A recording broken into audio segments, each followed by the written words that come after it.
Algumas pessoas ainda estão por chegar, né? Bom, é isso, pessoal. A partir desse momento a gente começa a nossa gravação da aula de hoje. Hoje é dia 15/5/2020. Estamos falando sobre as bases biológicas do comportamento.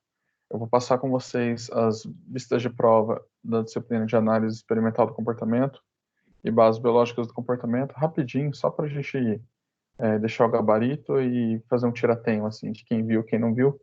Aí todo mundo fica nivelado, né? Bom, primeiro começando por análise experimental do comportamento. Foram 10 questões e as questões são essas daqui, né? A primeira dizia o seguinte: na análise experimental do comportamento, um fator importante na definição de conceitos é a nomenclatura. Então, você tem que saber o nome adequado daquilo que você está falando para poder fazer a definição, né? É preciso que tenha essa padronização. A precisão utilizada na nomenclatura tem como objetivo a facilitação da compreensão dos fenômenos comportamentais, bem como tem como objetivo alinhar a compreensão do pesquisador, né? Então, todos os analistas de comportamento usam a mesma nomenclatura em qualquer parte do mundo. Com relação aos comportamentos respondentes incondicionados, são feitas as afirmações 1, 2, 3 a seguir.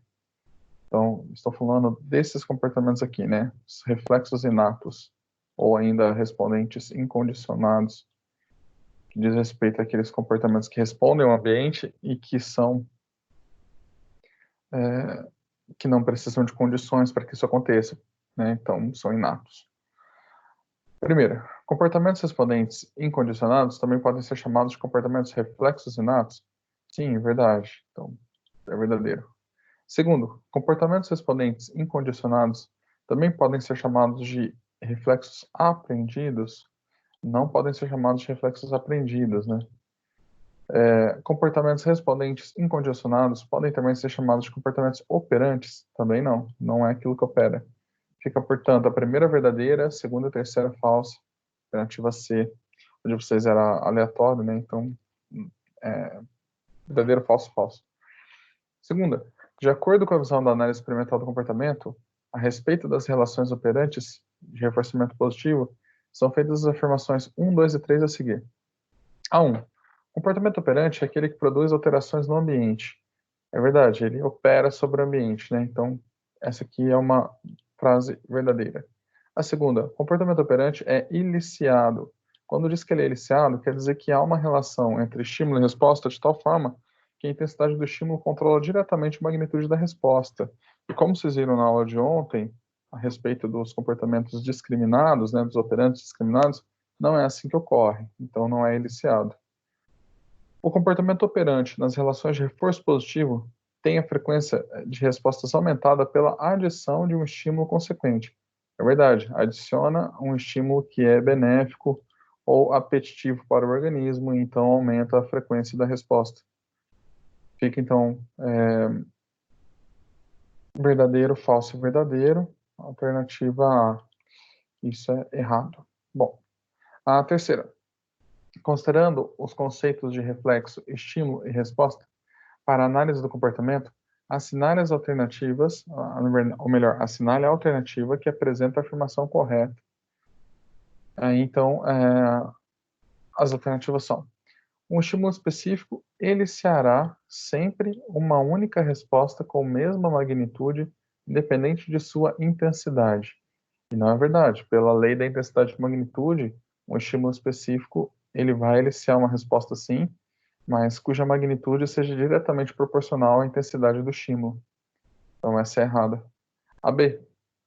Um comportamento reflexo pode ser definido como uma reação voluntária do indivíduo a certos estímulos. Quando tem a noção aqui do voluntário, dá a impressão de que você tem controle operante sobre a resposta, e isso não acontece. Então, portanto, essa é errada. A C. A relação entre o estímulo e a resposta caracteriza um reflexo inato e é exclusivo no repertório comportamental de animais irracionais, incluindo o ser humano. Não, o ser humano também é um organismo animal e ele também está sensível a uma série de reflexos inatos, né? Pode variar de espécie para espécie, mas a maioria dos animais, se não todos eles, possuem comportamentos reflexos. B. Diante do estímulo prova, a resposta de estudar para tirar boas notas é um exemplo de reflexo. Não é. O estudar é uma resposta operante. Você pode até estudar diante do estímulo prova, né? Diante da condição de que a prova está chegando, mas você está estabelecendo uma relação operante, não uma relação respondente. Não há um controle a qual a intensidade da prova altera a magnitude da resposta de estudar, não há um limiar de provas que fazem com que você estude mais ou menos, então não tem nenhuma forma daqueles controles respondentes que a gente estudou. E a E, que é a correta, um reflexo expressa a relação entre o estímulo e uma resposta, na qual dizemos que a resposta é eliciada pelo estímulo. É verdade, o termo é eliciar, quer dizer que ele induz, né? A quarta, sobre as leis do reflexo. De acordo com o referencial teórico da análise do comportamento, são feitas as afirmações 1, 2, 3, 4 e 5 a seguir. A lei da intensidade e magnitude estabelece que a intensidade do estímulo e a magnitude da resposta são duas grandezas proporcionais. É verdadeira, tá? Então, são proporcionais. O livro diz assim que são duas grandezas diretamente proporcionais. Porém, isso aí gera uma confusão pelo seguinte: em algumas circunstâncias, eu percebo uma relação que pode ser inversamente proporcional a depender de como eu organizo a minha fala, né? Então, por exemplo, no caso do estímulo luminoso, né, da luz diante dos olhos e controlando as pupilas, né? Então, eu aumento o estímulo luz, eu aumento a contração da pupila. Então, é diretamente proporcional. Mas se eu reduzo o estímulo luz, eu aumento a dilatação. Então, é inversamente proporcional, né? Seria, ou ainda, né, se eu falo assim, se eu diminuo a intensidade da luz, aumenta a dilatação. Ou, se eu aumento a escuridão, aumenta a dilatação. É a mesma coisa. Só que dependendo de como eu descrevo a presença ou a ausência da luz e a abertura e o fechamento da dilatação da pupila, eu posso ter a relação que diretamente ou inversamente proporcional. Então, por isso eu coloquei apenas que são proporcionais na prova para não ter essa confusão. A segunda, a lei da latência estabelece que existe uma intensidade mínima do estímulo para que ele elicie a resposta. Essa é a lei do limiar, não é a lei da latência. Então, a 2 está errada. A terceira, a lei do limiar estabelece que a intensidade de um estímulo e a magnitude da resposta são duas grandezas diretamente proporcionais. Não é esta lei que estabelece isso, né? Mas é a lei da intensidade e magnitude, como a gente viu. Pulei uma, né? Pulei a terceira. A lei do limiar estabelece que todo reflexo é necessariamente... Não. A lei do limiar estabelece que, para todo reflexo, é necessária uma intensidade mínima do estímulo para que a resposta seja eliciada. É exatamente isso. Então, essa é verdadeira também. O limiar ele é exatamente o nível de intensidade mínimo de estímulo para que haja uma apresentação mínima de magnitude de resposta. E a quinta, a lei da latência estabelece que quanto maior a intensidade do estímulo, menor o intervalo entre a apresentação e a ocorrência da resposta. É exatamente verdade, né? A latência ela tem relação com a intensidade e ela tem a relação com o estabelecimento de intervalo entre uma apresentação de um estímulo e uma resposta e uma apresentação de uma nova resposta na sequência. Fica, portanto, verdadeiro, falso, verdadeiro, alternativa D. A quinta, de acordo com a visão da análise experimental do comportamento, a respeito das relações operantes de reforçamento negativo, são feitas as afirmações a seguir. Então, eu vou falar de reforçamento negativo, tá? O comportamento operante em relações de reforçamento negativo promove alterações no ambiente, promove, removendo estímulos aversivos presentes na circunstância. Então, essa é verdadeira. A segunda, o comportamento operante estabelecido por reforço negativo poderá ser identificado como uma fuga ou uma esquiva. Necessariamente ele será uma fuga ou uma esquiva, né? Ou eu fujo de um controle aversivo ou de uma estimulação aversiva que está vigente, ocorrendo naquele momento, ou ainda eu antecipo uma resposta de forma a evitar a evitar um aversivo futuro, né? Então eu chamo isso daí de esquiva. E a terceira, comportamento operante nas relações de reforço negativo tem frequência de resposta aumentada pela remoção de um aversivo. É exatamente isso. Portanto, todas verdadeiras. Alternativa B. A sexta. Assinar a seguinte situação. Mateus era professor em uma faculdade que fica ao lado de uma churrascaria em sua cidade. No início das aulas, todas as noites, Mateus e seus alunos salivavam diante do cheiro vindo da churrascaria. Com o passar do tempo, ao longo da noite, o cheiro deixava de deleitar. Deleitar significa sentir prazer com o cheiro, né? Sentir uma emoção positiva com o cheiro. Deixava de deleitar os alunos e o professor da faculdade, mas voltava a acontecer no dia seguinte. De acordo com o referencial teórico da análise do comportamento, pode-se dizer que, neste caso, houve uma habituação da resposta, né? É, não houve uma extinção, porque no dia seguinte ela voltava a aparecer. Para que houvesse a redução da magnitude da resposta, era importante que houvesse a redução da intensidade, e não é isso que acontece, e a resposta de salivar diante do cheiro não é incondicionada, então você está errado. C.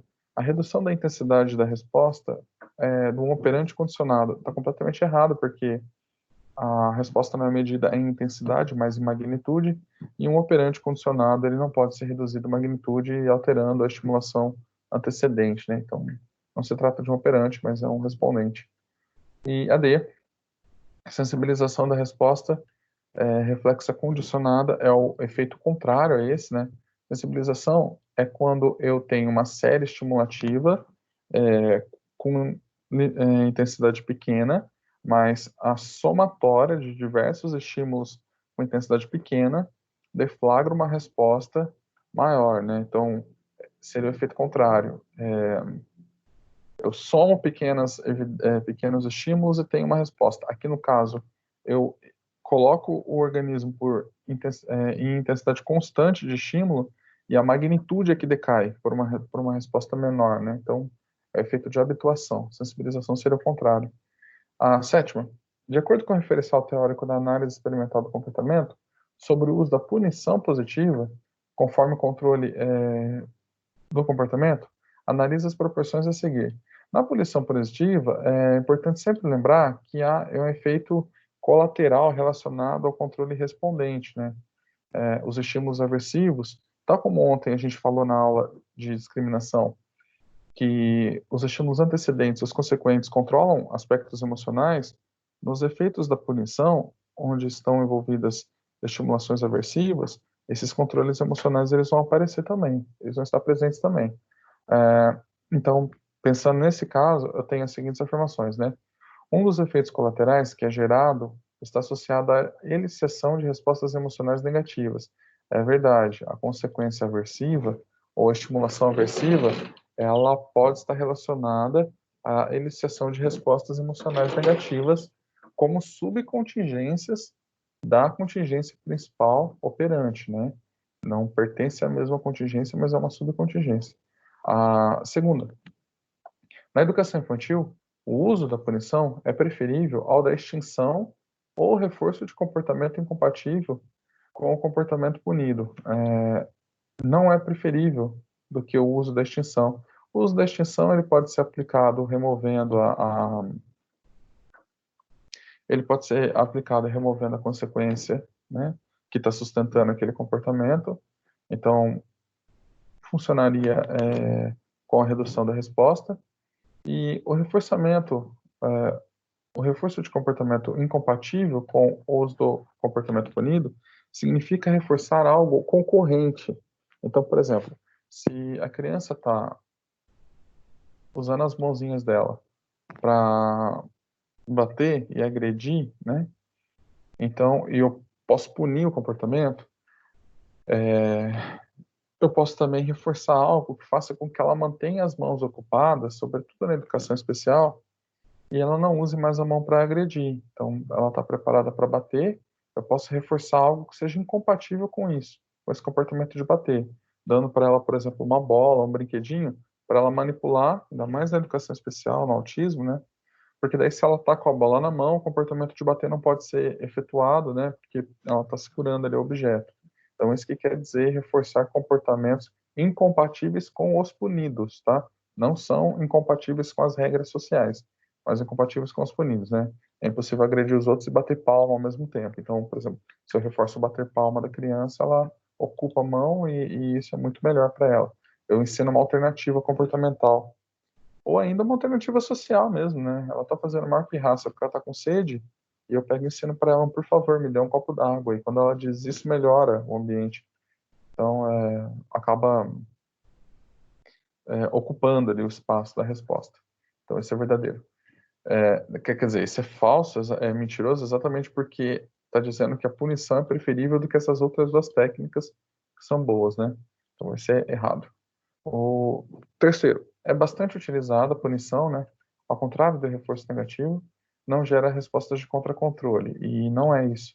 Ela gera respostas de contra-controle, e a exemplo do reforço negativo do ponto de vista do sujeito que foi punido, ele pode contra-controlar o agente. Então, assim, a mãe vai bater na criança com o chinelo. Ela está estabelecendo um controle aversivo. Ela ameaça a criança, olha, se você não parar de fazer arte, vou te bater com o chinelo. E aí, a criança não para, ela vai lá e bate com o chinelo. Mas ela pode também, ao começar ali o comportamento de agressão, de bater com o chinelo, a criança pode esquivar ou fugir daquilo. Então, ela vai bater na criança, a criança sai correndo. Esse sair correndo é uma espécie de contra-controle. Mas depois que essa criança cresce e torna-se um jovem, adolescente ou adulto, ela pode emitir um contra-controle que é ainda mais eficiente, que é bater na mãe de volta. Então a mãe vai bater nela com o chinelo, ela pega e arranca o chinelo da mãe e dá umas bolachas na mãe. Aí a mãe não agride. Então, assim, por isso que os behavioristas são meio contra essa coisa de estabelecimento de reforçamento de punição positiva, e mesmo punição negativa, né? Mas eles são contra, sobretudo, porque provoca uma escalada de violência na qual você pode ter um efeito colateral muito danoso, assim, né? Criança mais agressiva e mais violenta do que comportada, né? É um tiro que sai pela culatra, assim, acerta o objetivo ao contrário daquele que você queria. Fica sendo, então, a 1 e a 3 verdadeira, a... Opa, o que eu fiz aqui? Ah, não, eu marquei de verde, mas é errado, né? Fica sendo a 1 verdadeira, a 2 e a 3 falsa. Bom, no exemplo clássico lá do Watson e do Reiner, daquele do pequeno Albert que a gente viu no YouTube, um som estridente de bater uma bigorna com um martelo foi emparelhado com um rato. Então, toda vez que o menininho ia tocar, o pequeno Albert ia tocar o rato, o Watson sentava uma retada num gongo lá, num negocinho de metal. Fazia um puta do barulho, o menino assustava, e aí, com as apresentações sucessivas do barulho e do rato, foi estabelecido o condicionamento respondente, né? O menino passou a ter medo do rato também, a ter resposta de sobressalto, medo e susto diante do rato.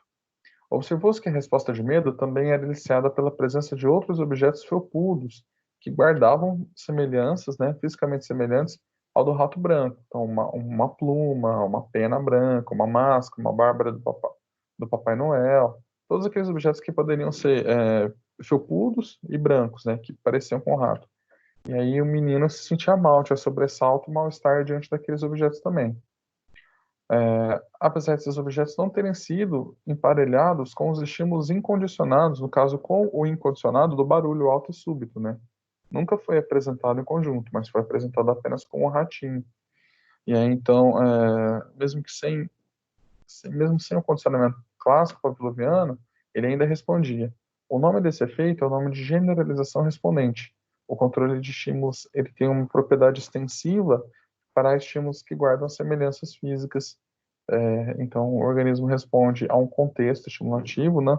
Não a um estímulo específico, mas a algumas qualidades dos estímulos. No caso, se fosse branco e felpudo, fazer com que a resposta também fosse iniciada. A nona, de acordo com a visão da análise experimental do comportamento, a respeito das relações operantes de punição negativa, são feitas as afirmações a seguir. Então, relações operantes de punição negativa, né? A punição negativa não está associada à elicitação de respostas emocionais negativas. Não, ela está associada sim. Punição negativa pode ser, por exemplo, a multa ou a própria prisão, a cadeia, né? O sujeito vai para a cadeia, ele não fica feliz. Ele tem a restrição da liberdade, né? A liberdade dele é removida e gera um efeito de elicitação negativa ali. Ele se sente mal o tempo todo. E tem mais um detalhe: a punição negativa ela tem um efeito extensivo mesmo na ausência do agente punidor. Então, ela é ainda mais drástica. É o que a Super Nanny usa, por exemplo, para estabelecer um controle com a mãe e com os filhos ao mesmo tempo, né? Quando a Super Nanny pega a criancinha, põe no banquinho e fala assim, ó, agora você vai pensar. Mesmo que a mãe se sensibilize pela criança, esteja disposta a romper com as regras, a Super Nanny põe a criança na banqueta e fala para a mãe, olha, fique por tanto minuto com a criança no banquinho. Então ela tem um efeito extensivo, assim, que perdura por mais um tempo. A multa, por exemplo, ao remover o dinheiro, aquilo é ruim na hora que você perde e é ruim durante muito tempo depois, porque enquanto você estiver sem o dinheiro, você ainda está sendo punido, né? Enquanto você não repõe aquilo, de certa forma, isso se tiver como repor, você ainda tem aquele efeito emocional. Então, a punição negativa ela ainda é mais duradoura em termos de efeito negativo, de efeito emocional. Por isso também a cadeia usa de punição negativa, né? Tirando a liberdade de um presidiário, eu aceito várias contingências que têm várias funções. Uma delas é remover o sujeito do convívio social, uma vez que ele teve um comportamento antissocial, né, roubou, matou alguém, então eu removo ele dali imediatamente, em favor da população que isso é feito. E eu tenho um princípio de retribuição também na justiça, que é assim, prejudicou alguém, então você também vai ser parcialmente prejudicado. O prejuízo dele é que ele vai ter a restrição da liberdade, e isso gera um efeito negativo. Então, a punição negativa realmente inicia respostas ruins. Então, essa afirmativa aqui é errada. A segunda, comportamento operante terá sua frequência reduzida a partir de alterações do ambiente. Sim, ele terá as frequências reduzidas a partir da remoção de um apetitivo. No caso da multa, por exemplo, tirar o dinheiro da pessoa faz com que ela imita menos o comportamento de ser multada, né? Então, ela vai evitar ser multada. A terceira, comportamento operante nas relações de punição negativa tem a frequência de respostas reduzida pela remoção de um estímulo. Parece a primeira, parece a de cima, né? Mas é exatamente isso. Comportamento operante nas relações de punição negativa tem a frequência de respostas reduzida pela remoção de um estímulo. É exatamente isso. Remove-se um estímulo apetitivo. A segunda e a terceira são bem parecidas, as alternativas e ambas estão corretas. E a 10ª questão, analise a seguinte situação, né? Natália e Jéssica cursaram a faculdade de psicologia em Anguera. As alunas são amigas e costumam estudar juntas. Natália costumava chamar Jéssica para estudar e fazer trabalhos com ela, e ela sempre aceitava. Porém, neste semestre, Jéssica se matriculou em disciplinas diferentes das da Natália. Quando a Natália a chamava para fazer trabalhos em duplas, ela não mais atendia, pois não estavam na mesma turma, né? Então elas não podiam mais fazer trabalho juntas. Com o tempo, Natália parou de chamá-la, de acordo com a referencial teórica da análise do comportamento. Posso dizer, com relação ao comportamento de chamar a Jéssica para os trabalhos em dupla, a impossibilidade, então precisa prestar atenção nisso, né? A impossibilidade de aceitar funcionou como, aí sim, uma extinção operante, né? Se deliberadamente as duas estivessem na mesma sala de aula e a Jéssica não aceitasse os convites, né? Ela estava punindo o comportamento da Natália. Então ela estava removendo a atenção e, portanto, estabelecendo uma punição. Mas nesse caso, ocorre uma quebra contingencial porque não há possibilidade de aceite ali, né? Então ela nem está na sala mais, removeu a estrutura contingencial que poderia permitir ela nem sequer pode mais pedir para a amiga fazer trabalho junto porque elas não estão na mesma turma. Então, houve a quebra contingencial e, portanto, a extinção operante. O comportamento dela de chamar a amiga reduz em frequência, né? É óbvio, ninguém fica falando com as paredes, né? Chamando alguém para fazer trabalho, sendo que a pessoa não está nem na sala. Não faria o menor sentido. Bom, aí nós temos a vista da prova de bases biológicas, né? E é esta daqui.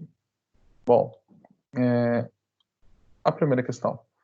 O ácido desoxirribonucleico, né, que é o ADN, ácido desoxirribonucleico, na língua portuguesa, né, e na língua inglesa fica desoxirribonucleic acid, né, virado ao contrário, então ficou DNA, então, portanto, DNA, né, e a gente usa a sigla em inglês o tempo todo. O DNA é formado a partir da união de nucleotídeos. Cada nucleotídeo é constituído por um açúcar, um fosfato e uma base nitrogenada, que no caso forma a estrutura, né? A respeito da estrutura do DNA, são feitas as informações 1, 2, 3 e 4 a seguir. Então vamos lá. O DNA é composto por nucleotídeos que tem como base, né, a desoxirribose. O próprio nome dele já diz, desoxirribose, né? E daí o nome Ô, ácido professor, tá desoxirribonucleico. aparecendo imagem. Oi? Não tá aparecendo imagem. É para todo mundo, gente. Para mim tá. Não Deixa eu tá colocar aparecendo de a novo. imagem. E aí, tá? Eu vou sair então e Para mim está não. aparecendo. Ih, saiu. Eu entro de novo. Aguarda um pouco que às vezes volta. Saiu quem? Oi? Ah, tá bom. Tranquilo. Pode continuar então, professor. Ou sei lá, dá um refresh. Desculpa. A imagem tá aparecendo, né? Mas para mim não tá, mas sem problema não. Escutar o senhor tá bom. Pera aí, deixa eu ver se eu consigo fechar Pode ir. e projetar de novo. A minha cara vocês estão vendo, pelo menos. Estão vendo eu falar. Ô, Ana, Não, mas sai, tá ouvindo, tá sai bom, e volta professor. de novo, que volta ao normal. Ontem foi assim comigo. Sai e volta de novo. Eu vou fazer isso, Dulce. Até daqui a pouco. Vai. Beleza. Bom, o DNA então é composto por nucleotídeos, né? E tem a desoxirribose como um açúcar. E aí o nome desoxirribonucleico, né? O DNA. Bom, a segunda, né? As bases nitrogenadas são adenina, citosina, timina e guanina. Isso é verdadeiro também. São essas bases mesmo. A terceira, as bases nitrogenadas são adenina, citosina, uracila e guanina. Não, essas são as bases presentes no RNA, né? Então, a uracila não está presente, essa, portanto, está inadequada. E a quarta questão é formada por dois filamentos paralelos que se ligam um ao outro por meio de ligações químicas entre as bases nitrogenadas, dando origem a uma estrutura conhecida como dupla hélice, né? Ela faz o movimento de uma hélice girando assim no espaço. Então, isso é verdadeira. Ela tem um formato de escada de corda. Ela parece uma escada de corda torcida. Então, é esse o modelo chamado dupla hélice. Fica sendo então verdadeira, verdadeira, falsa e verdadeira. Sendo que apenas a alternativa 3 é incorreta. Já o ácido ribonucleico, ARN, né, que do inglês vira RNA, é formado a partir da união de nucleotídeos também, tal como o DNA. Cada nucleotídeo é composto por um açúcar, por um fosfato, uma base nitrogenada igual ao DNA. Entretanto, o tipo do nucleotídeo é diferente. O que vai mudar são os nucleotídeos aqui. A respeito da estrutura do RNA, são feitas as afirmações 1, 2, 3 e 4 a seguir. A primeira, o RNA é formado por um único filamento de nucleotídeos. É verdade, ele não tem aquele formato de escada de corda. Ele tem um formato na qual as bases vão se ligando como se fosse uma corrente, né? Uma vai ligando na outra, mas aí depois ela não tem uma segunda ligação que faz uma dupla hélice. Ela é apenas um filamento, como se fosse uma corrente. A segunda, os açúcares, o açúcar de seus nucleotídeos é a ribose, ao invés de ser a desoxirribose, é a ribose. E daí o nome ribonucleico. É verdade também. A terceira, as bases nitrogenadas são adenina, citosina, uracila e guanina. Também é verdadeiro. E a última, as bases nitrogenadas são adenina, citosina, timina e guanina. Essa está inadequada, ela está errada. Fica, portanto, a alternativa A, verdadeiro, verdadeiro, verdadeiro e falso. A terceira, observe os diferentes tipos de RNA e suas descrições. Então, tem o nome do RNA e depois tem a descrição. E aí vocês precisam instalar qual é a alternativa correta, tá? Então, os nomes dos RNAs são RNA mensageiro, que é o RNA-M, RNA ribossômico, que é o RNA-R, e o RNA transportador, que é o RNA-T, né? A primeira, então, fica sendo o RNA transportador é responsável pelo transporte de aminoácidos até os ribossomos para a síntese de proteínas. Portanto, fica sendo a terceira ligada com a A, 3A. Então, é essa daqui.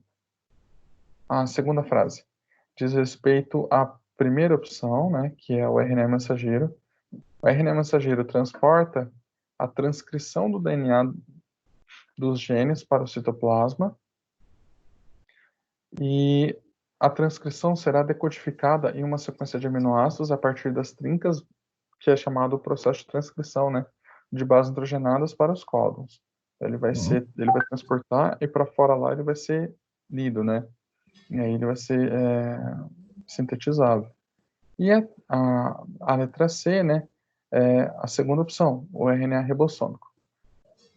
O RNA ribossômico combina-se com proteínas específicas e dá origem aos ribossomos, organelas responsáveis pela síntese de proteína. Esse RNA ribossômico é aquele que tem o formato de um robozinho, assim.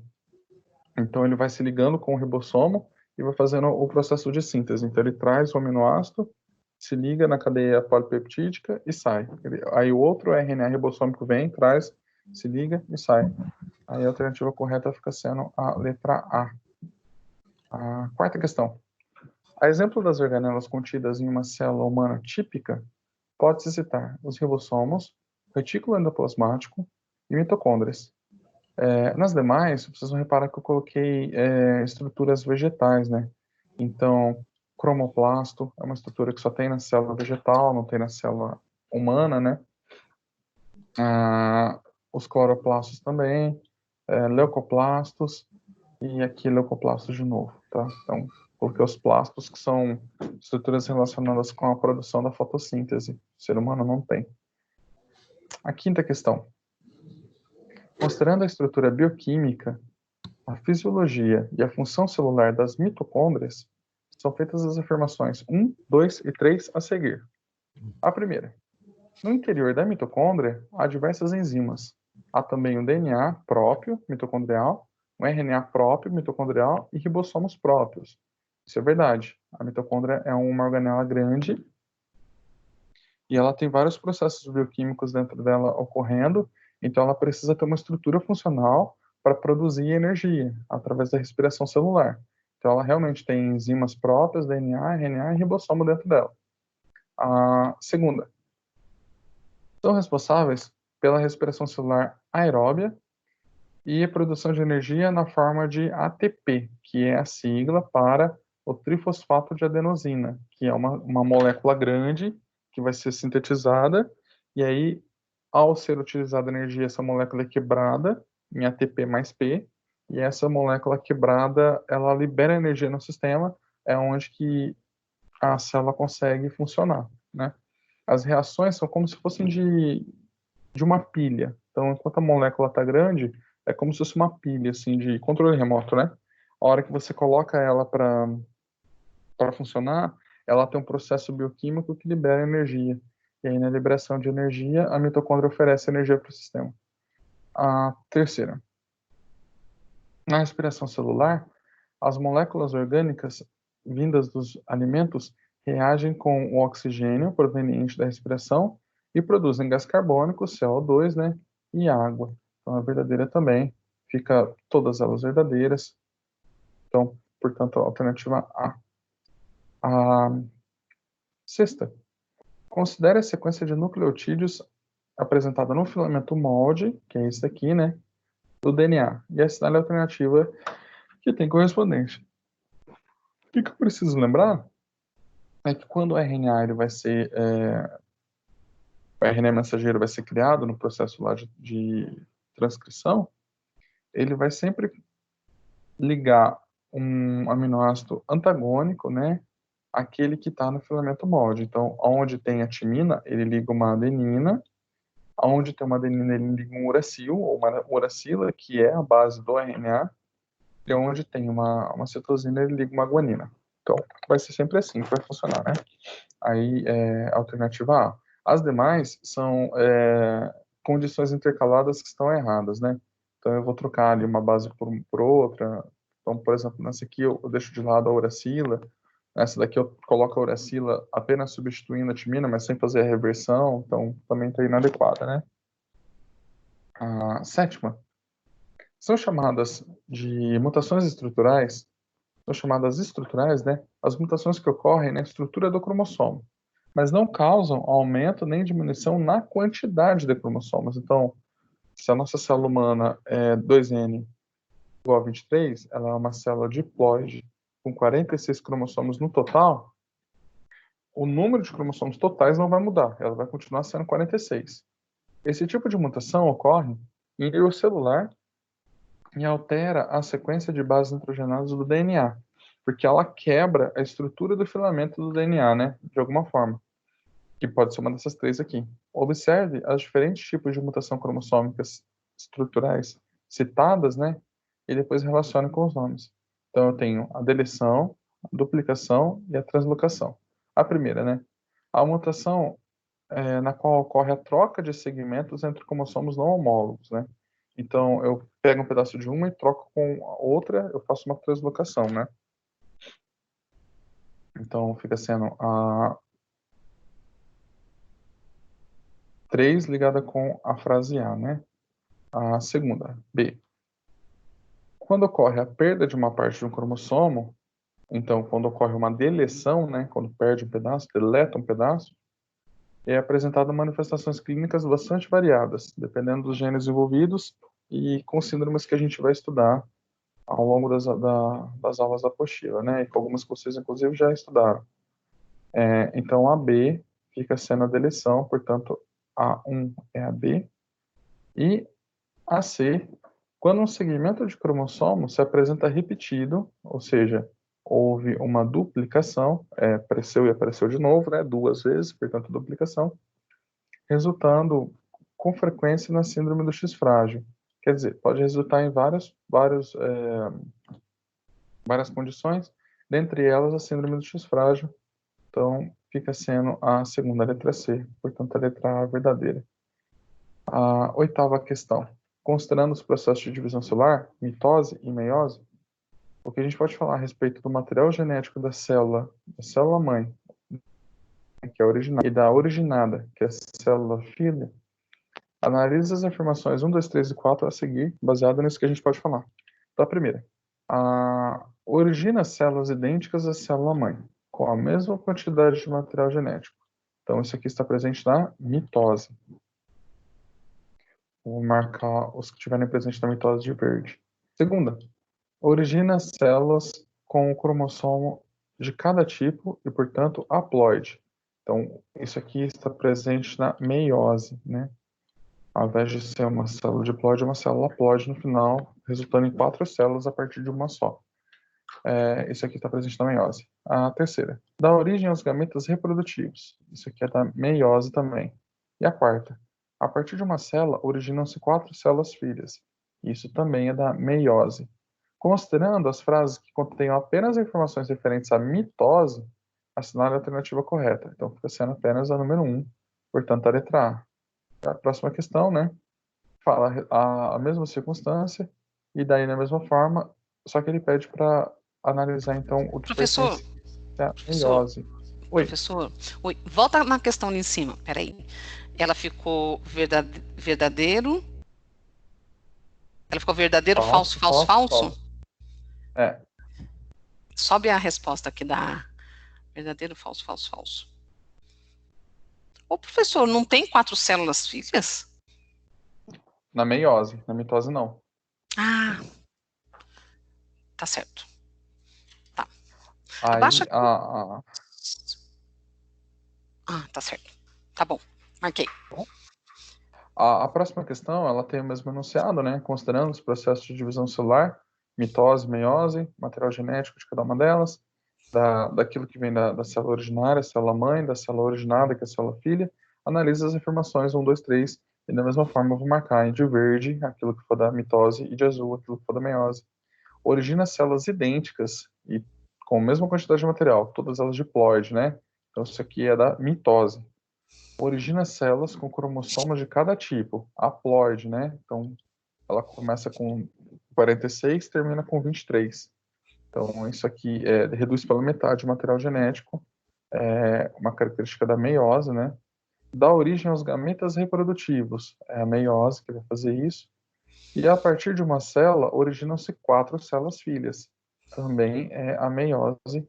E aí diz, considerando as frases que contêm apenas informações referentes à meiose, assinale a alternativa correta, fica sendo, portanto, a primeira falsa e as demais verdadeiras, né? Todas as azuis pertencem à meiose, portanto, falso, verdadeiro, verdadeiro e verdadeiro. E aí, a última questão diz o seguinte: assinale a alternativa que corretamente completa as lacunas do trecho a seguir. Aí tem um pedacinho de texto para vocês lerem, né? E aí, ao ler esse texto, vocês deveriam preencher o conteúdo aqui, né? Então, primeira lacuna, né? Vocês poderiam escolher entre uma dessas opções. A gametogênese é o nome do processo de produção de gametas. Então, não poderia ser embriogênese, né? A produção de gametas chama gametogênese.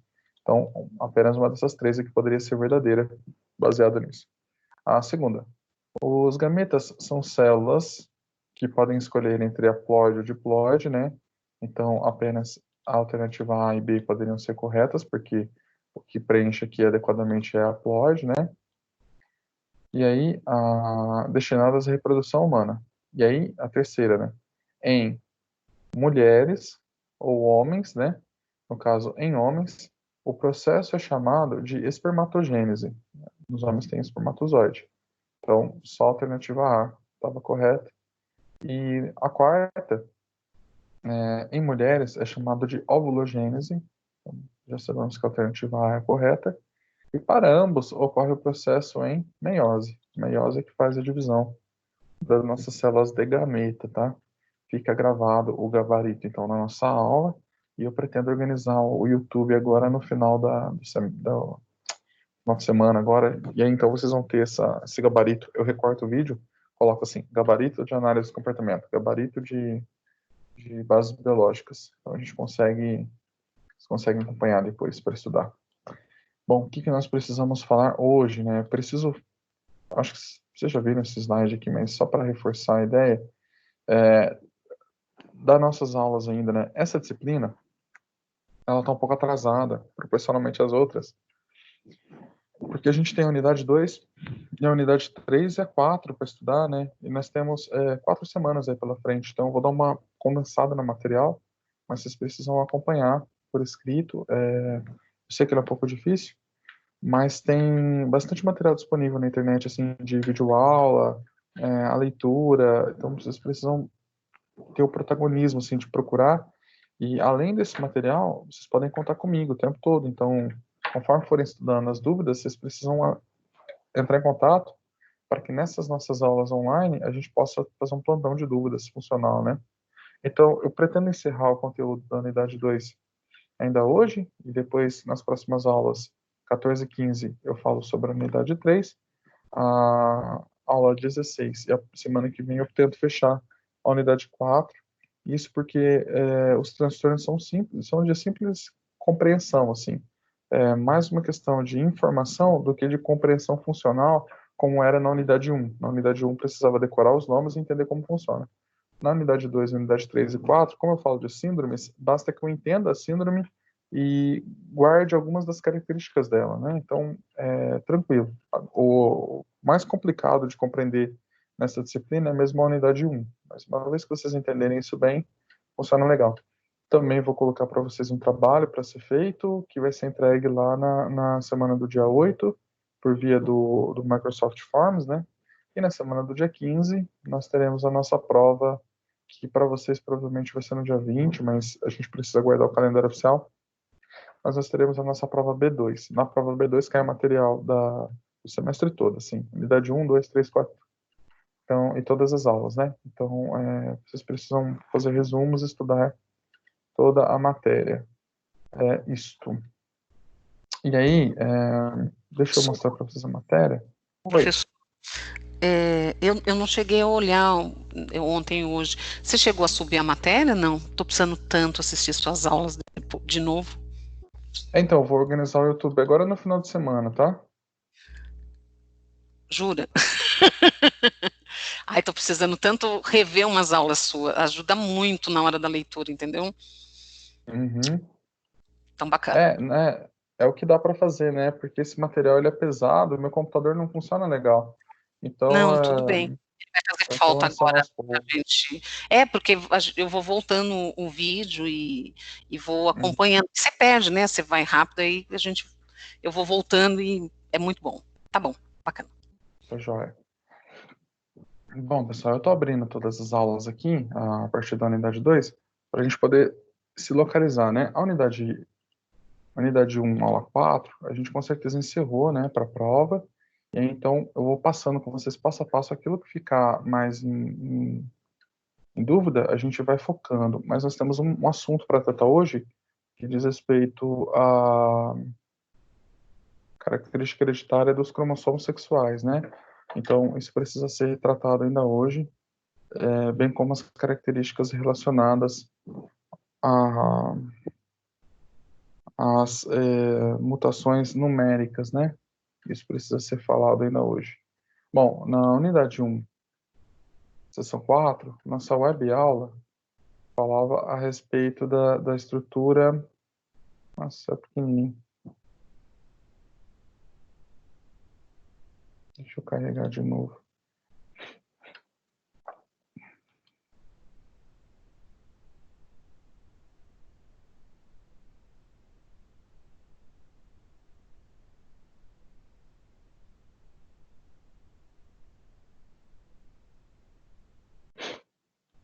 Bom, é essa tela aqui.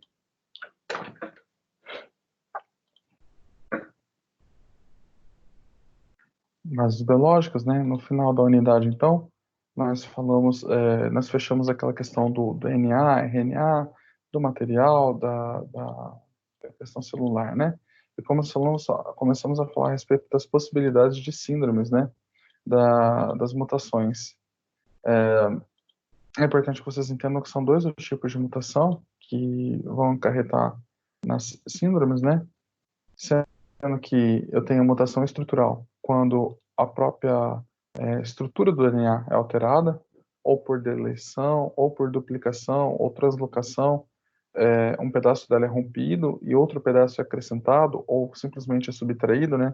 E por conta de uma quebra na estrutura do material, eu terei problemas depois na síntese de proteína, porque ele não consegue indicar a leitura adequada, né? Então, o organismo sistematicamente apresentará falhas naquele processo de síntese, e isso daí vai acarretar em problemas no organismo como um todo. Então, desde a construção de células, construção de material. Então, quando eu tenho estruturas de mutação que interferem na, em pedaços do DNA, né? Eu chamo de mutações estruturais. Mas eu posso também ter, no processo de meiose, o rompimento não adequado do material genético, e no ato da divisão celular, eu carregar o material genético de forma inadequada para a formação do meu gameta, né? E aí, ao invés do gameta carregar o número adequado de cromossomos que deveria carregar, ele pode chegar no seu formato final com o número inadequado. Nesse caso, eu tenho a mutação numérica. E nesse caso da mutação numérica, eu vou ter gametas que vão ter aquele filamento de cromossomo e gametas que não vão ter aquele filamento de cromossomos. Em ambos os casos, na hora que esse gameta encontrar o gameta complementar, né, vai faltar um filamento ali. Então, por exemplo, supondo que na hora de fazer o rompimento aqui, não se separa ao meio o material genético duplicado, ao invés de vir metade para cada lado, os dois vêm para uma célula só, né? E nenhum vem para outra célula.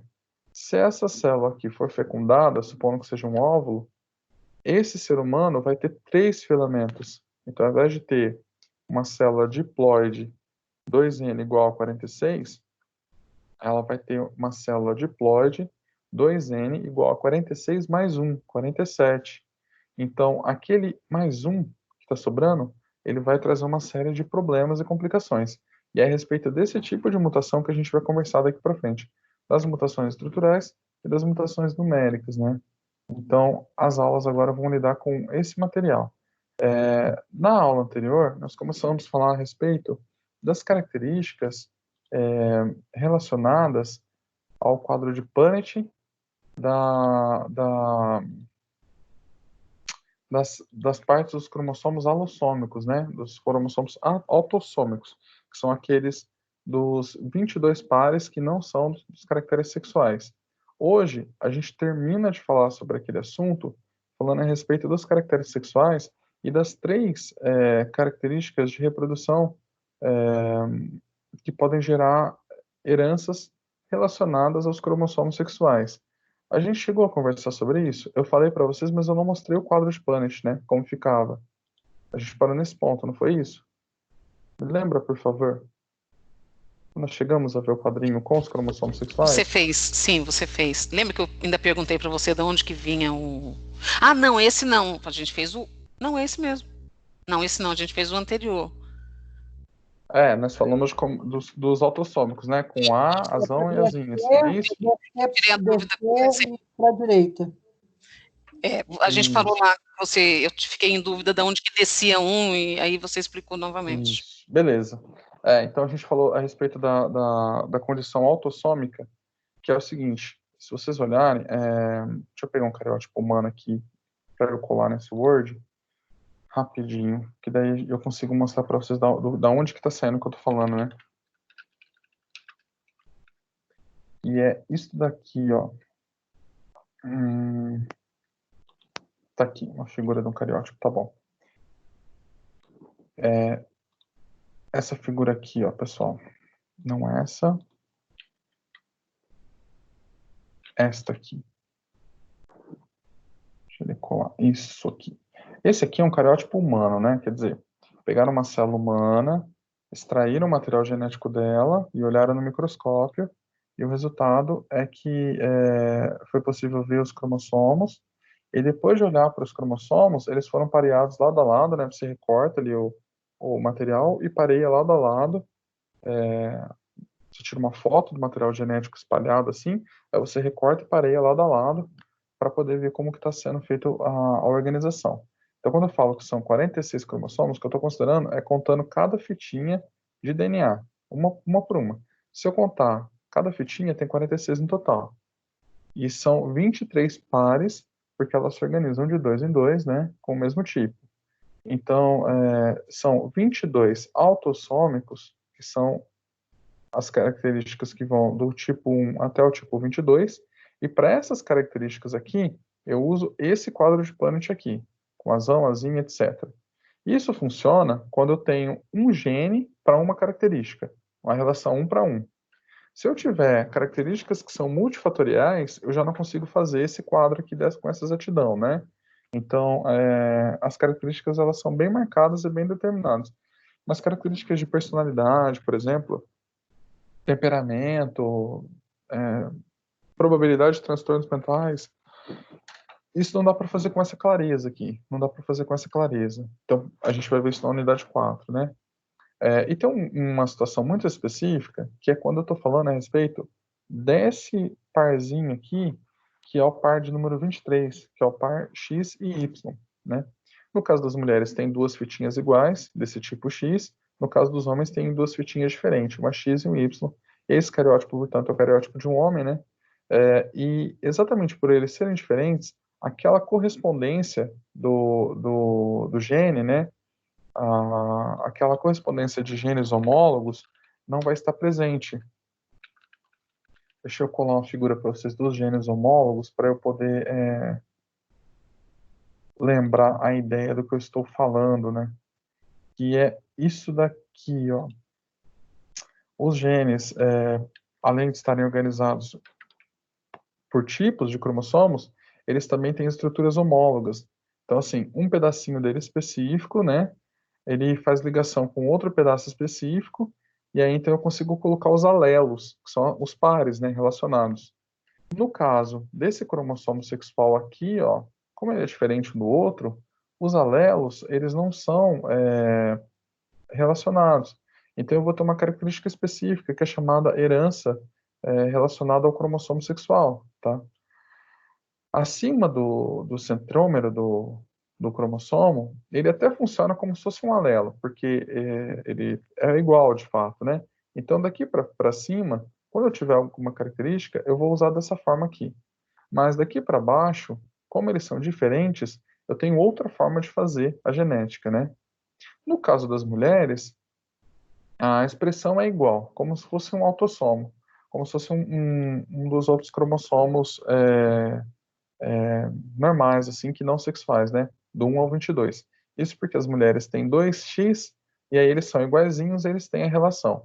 Então, o cromossomo sexual feminino vai funcionar tal como um autossômico, azão, azinho, normal. Nos homens, tem uma diferença, que primeiro que o cromossomo X é maior do que o Y. Então, ele tem partes aqui que não possuem alelo no cromossomo Y, né? Então, toda característica que tiver aqui, ela vai se expressar sendo recessiva ou sendo dominante. Ela vai se expressar porque não tem um efeito aqui de comparação, né? Então, se eu tenho um azinho desse lado eu não tenho nada, então o azinho se expressa, né? Não tem a possibilidade de ser, não tem a possibilidade de ser heterozigótico, não tem a possibilidade de ter dois alelos diferentes. Ele tem apenas um, ou azão ou azinho, e de um jeito ou de outro ele vai se expressar. E na perninha do cromossomo Y, ela também tem um deslocamento, de forma que ela tem um pedaço aqui que não tem correspondência no X, que é própria do Y. Essa característica que não tem correspondência no X, apenas os homens vão ter, as mulheres não têm, porque elas não têm DNA para isso, né? É uma característica pequena. E essas partes que homens e mulheres têm, só que os homens só têm um X, vai se expressar nos homens de forma diferente. O resultado é que eu tenho uma expressão genética diferente em homens e mulheres, né, a depender dessa característica sexual. Quando eu tenho uma expressão relacionada ao cromossomo X, eu digo que é uma herança ligada, eu uso a palavra ligada ao X, ou ainda, em alguns livros, vocês vão encontrar assim, herança ligada ao sexo, né? Quando eu tenho uma característica que está nessa parte, então, que não tem correspondência em homens e mulheres igual, né? É diferente em homens e mulheres a probabilística aqui, porque as mulheres têm dois e os homens só têm um. Então, eu digo que é herança ligada ao X, ou herança ligada ao sexo. Agora, quando a característica está aqui no Y, e aí apenas os homens têm, as mulheres não, então não está ligado, mas está restrito. Então, eu chamo de herança restrita, pode substituir esse ligado aqui por restrito, né? Herança restrita ao Y, tá? Ou ainda herança restrita ao sexo. Em algumas apostilas vocês vão encontrar assim. E é a mesma coisa.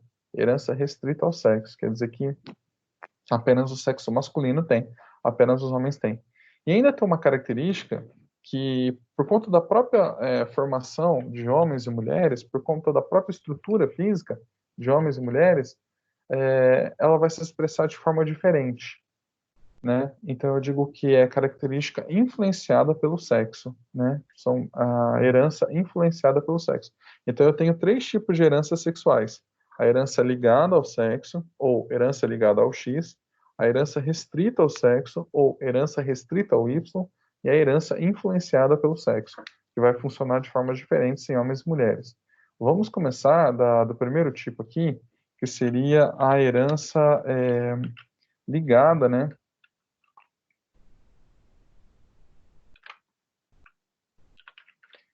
Herança ligada, heranças ligadas, né? Ou ligada, pode ser.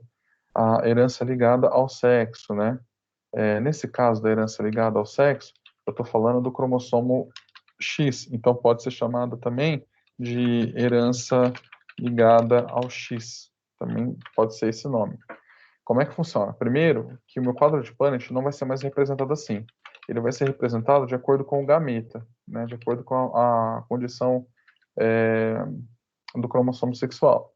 Então, assim, as mulheres, elas têm X e X. Então, a primeira coisa que eu faço é colocar, aqui tem o símbolo feminino, né? O símbolo de Vênus, que é o gameta estacionário, então ele tem uma âncora, né? O gameta feminino ele fica no corpo da mulher, é o gameta estacionário, eu sei que é a mulher, então X e X. E aqui o símbolo de Marte, que é o símbolo do gameta, que tem deslocamento, por isso ele tem uma flecha, né? O gameta masculino vai até o corpo feminino, eu sei que é um homem, e aí eu coloco X e Y para fazer a descrição.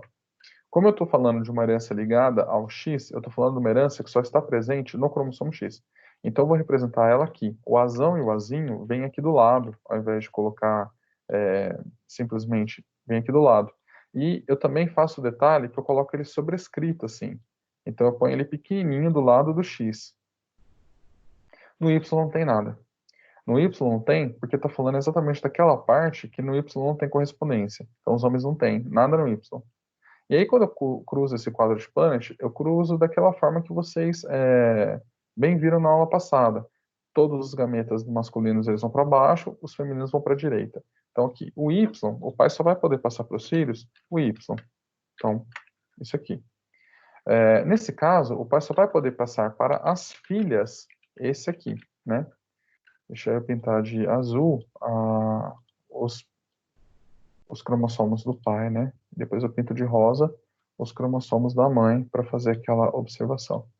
No caso da mãe, o que vai ter é o seguinte, vai para a direita, né? Então a mãe vai poder oferecer isso daqui. E nesse caso aqui, ela vai poder oferecer isso daqui. E aí eu tenho a primeira característica genética que varia entre homens e mulheres. Se eu olhar isso aqui a filiação, eu vou ter o seguinte, a probabilidade de ter filhos homens e mulheres é de 50%, né? Então, 2 quadrinhos são mulheres, 2 quadrinhos são homens, né? Esse aqui é X e Y, então, portanto, são homens. Deixa eu colocar o X e o Y do lado certo, para ajudar a lembrar. Então, assim, eu sei que o Y veio do pai. Então, X e Y, eu sei que essas duas crianças aqui são homens. E essas aqui são X e X, então eu sei que são mulheres. E a possibilidade aqui é diferente da herança autossômica. Enquanto a herança autossômica ela pode gerar 3 condições, né? Pode ser homozigótico dominante, heterozigótico ou homozigótico recessivo. Nessa circunstância aqui eu não tenho, às vezes, as 3 condições expressas, porque eu tenho apenas uma possibilidade aqui. Então não é esse mais esse vezes esse mais esse, né? Não é 2 vezes 2, é 2 vezes 1. Então eu tenho uma possibilidade só, uma possibilidade vezes 1 é a primeira, uma possibilidade vezes 1 é a segunda. Então eu só tenho 2 condições aqui, né? E esse aqui, como nem tem, eu só tenho a condição da mãe mesmo. Então a variabilidade é menor. Então o quadrinho ele representa assim. Metade são mulheres, metade são homens. E aí o que eu percebo é o seguinte, nas mulheres, por exemplo, supondo essa característica dominante aqui, né, seja uma doença, nesse caso, todas as mulheres vão ter a doença, porque todas as mulheres têm a expressão do azão, ó.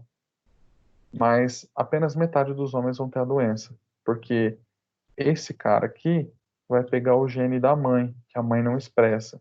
Então, o pai tem a característica, a mãe tem a característica, ao menos no fenótipo, né, no genótipo ela é heterozigótica, mas no filho a apresentação é diferente. Então, acomete todas as meninas, mas não acomete todos os meninos, apenas metade deles.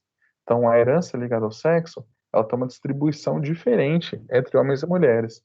Supondo que o pai fosse recessivo naquela característica, né, então ele fosse X, Azinho, que pode ser uma doença, e aí então eu teria um movimento assim, ó. A expressão dependeria da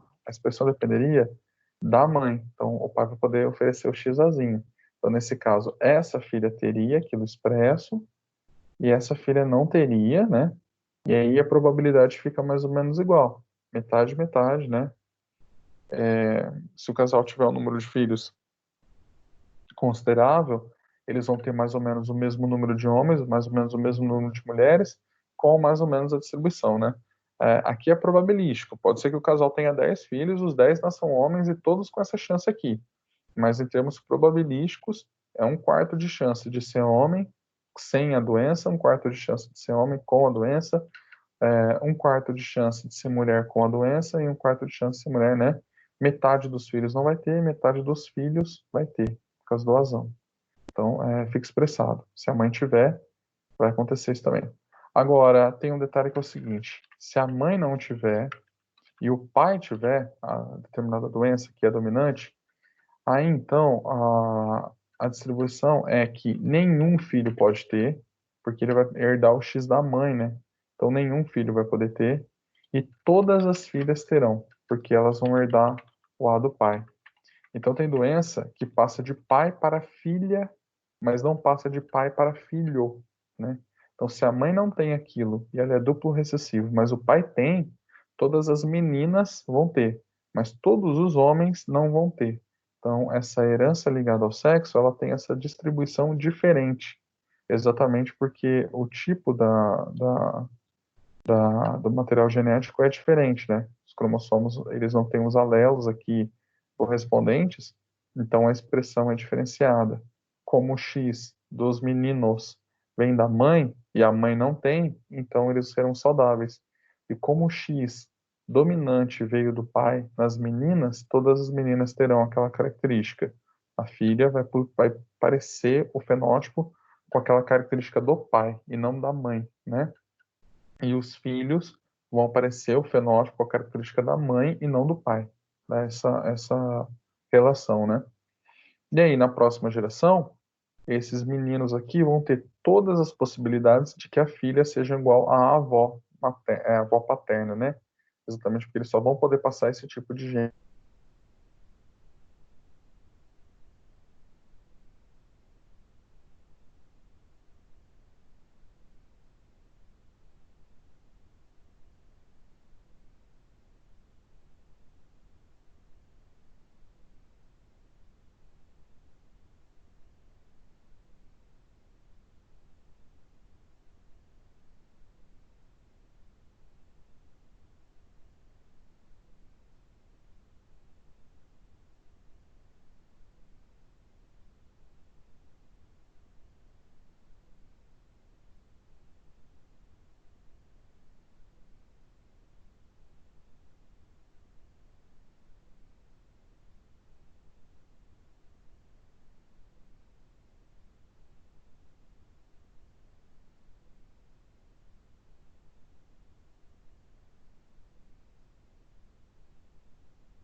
Professora, sua imagem congelou. Tá mudo. Será que é só eu? Não, eu tive que entrar e sair porque eu achei que era só eu também. Aí Pois eu acho que o computador dele que travou. Não, sumiu mesmo. Ele sumiu mesmo. Será Sumiu o áudio, né? Sumiu tudo. Avisa ele, Ni.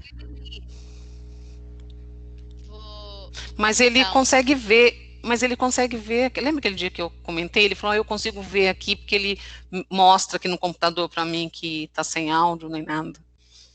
Sei lá. Acho que ele nem tá na sala, gente. Imagina, tá ali, ó. eu mandei uma mensagem no ar. Ah, ele voltou. Aí, voltou. Voltou, não. Ah. É isso aí, pessoal. Desculpa aí, minha internet caiu aqui em casa, caiu tudo.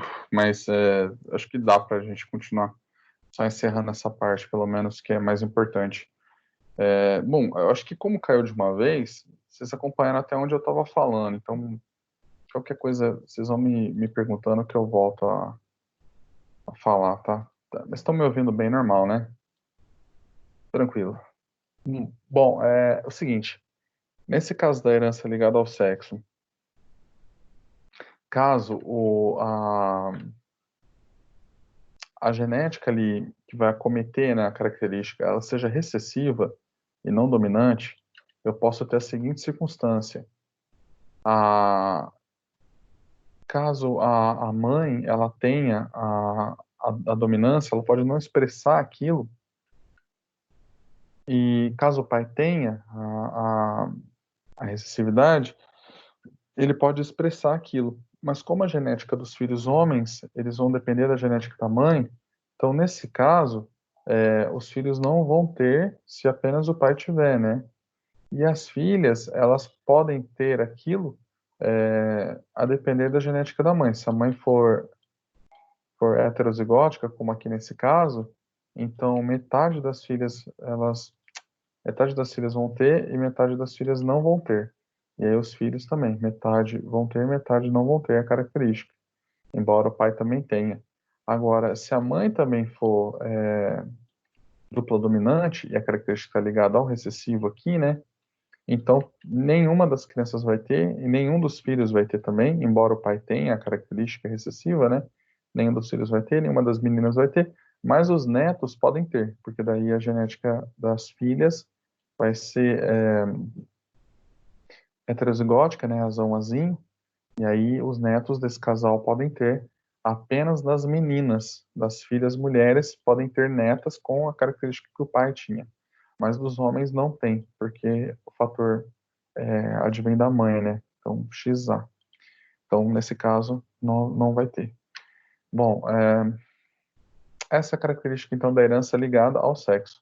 Quando falar que é uma herança ligada ao sexo, o que eu preciso lembrar é de colocar meu quadro de Planet dessa forma. Eu vou lá no caderno, ou na prova, ou na apostila, faço uma matriz 3x3, divido 3 colunas, 3 linhas. A primeira célula eu divido na diagonal, ponho um simbolinho masculino, um simbolinho feminino. Se na hora eu trocar aqui não tem problema, desde que eu não erre aqui, né? E aí eu coloco, ó, bom, se esse aqui é o pai, então ele só pode oferecer X e Y. Se essa aqui é a mãe, então ela só pode oferecer X e X. Então, feita essa característica, eu consigo matar o exercício e entender que é uma herança ligada ao sexo, uma herança ligada ao X. Há um outro tipo de herança, aqui no caso, que seria um segundo tipo que a gente vai estudar, que seria a herança restrita ao sexo, né? A herança restrita ao sexo seria a herança restrita ao Y, né? E, portanto, apenas presente nos homens. Nesse caso, o X ele não tem relevância e a característica ela consta aqui no Y, né? E aí, eu não consigo nem sequer determinar se tal característica é dominante ou recessiva, porque tanto faz. Como ele só tem alocação nessa parte aqui, eu não consigo saber se aquilo é dominante ou é recessivo, porque eu não tenho 2Y para poder nivelar as características e ver qual se sobressai. Qualquer que seja a característica presente no Y, ela vai se expressar.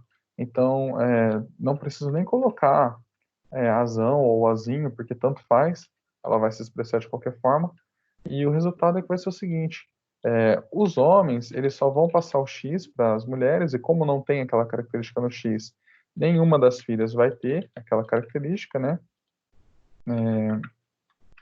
Então, portanto, as filhas, nenhuma vai ter a característica do Y, e, portanto, nenhuma vai ter a característica em destaque.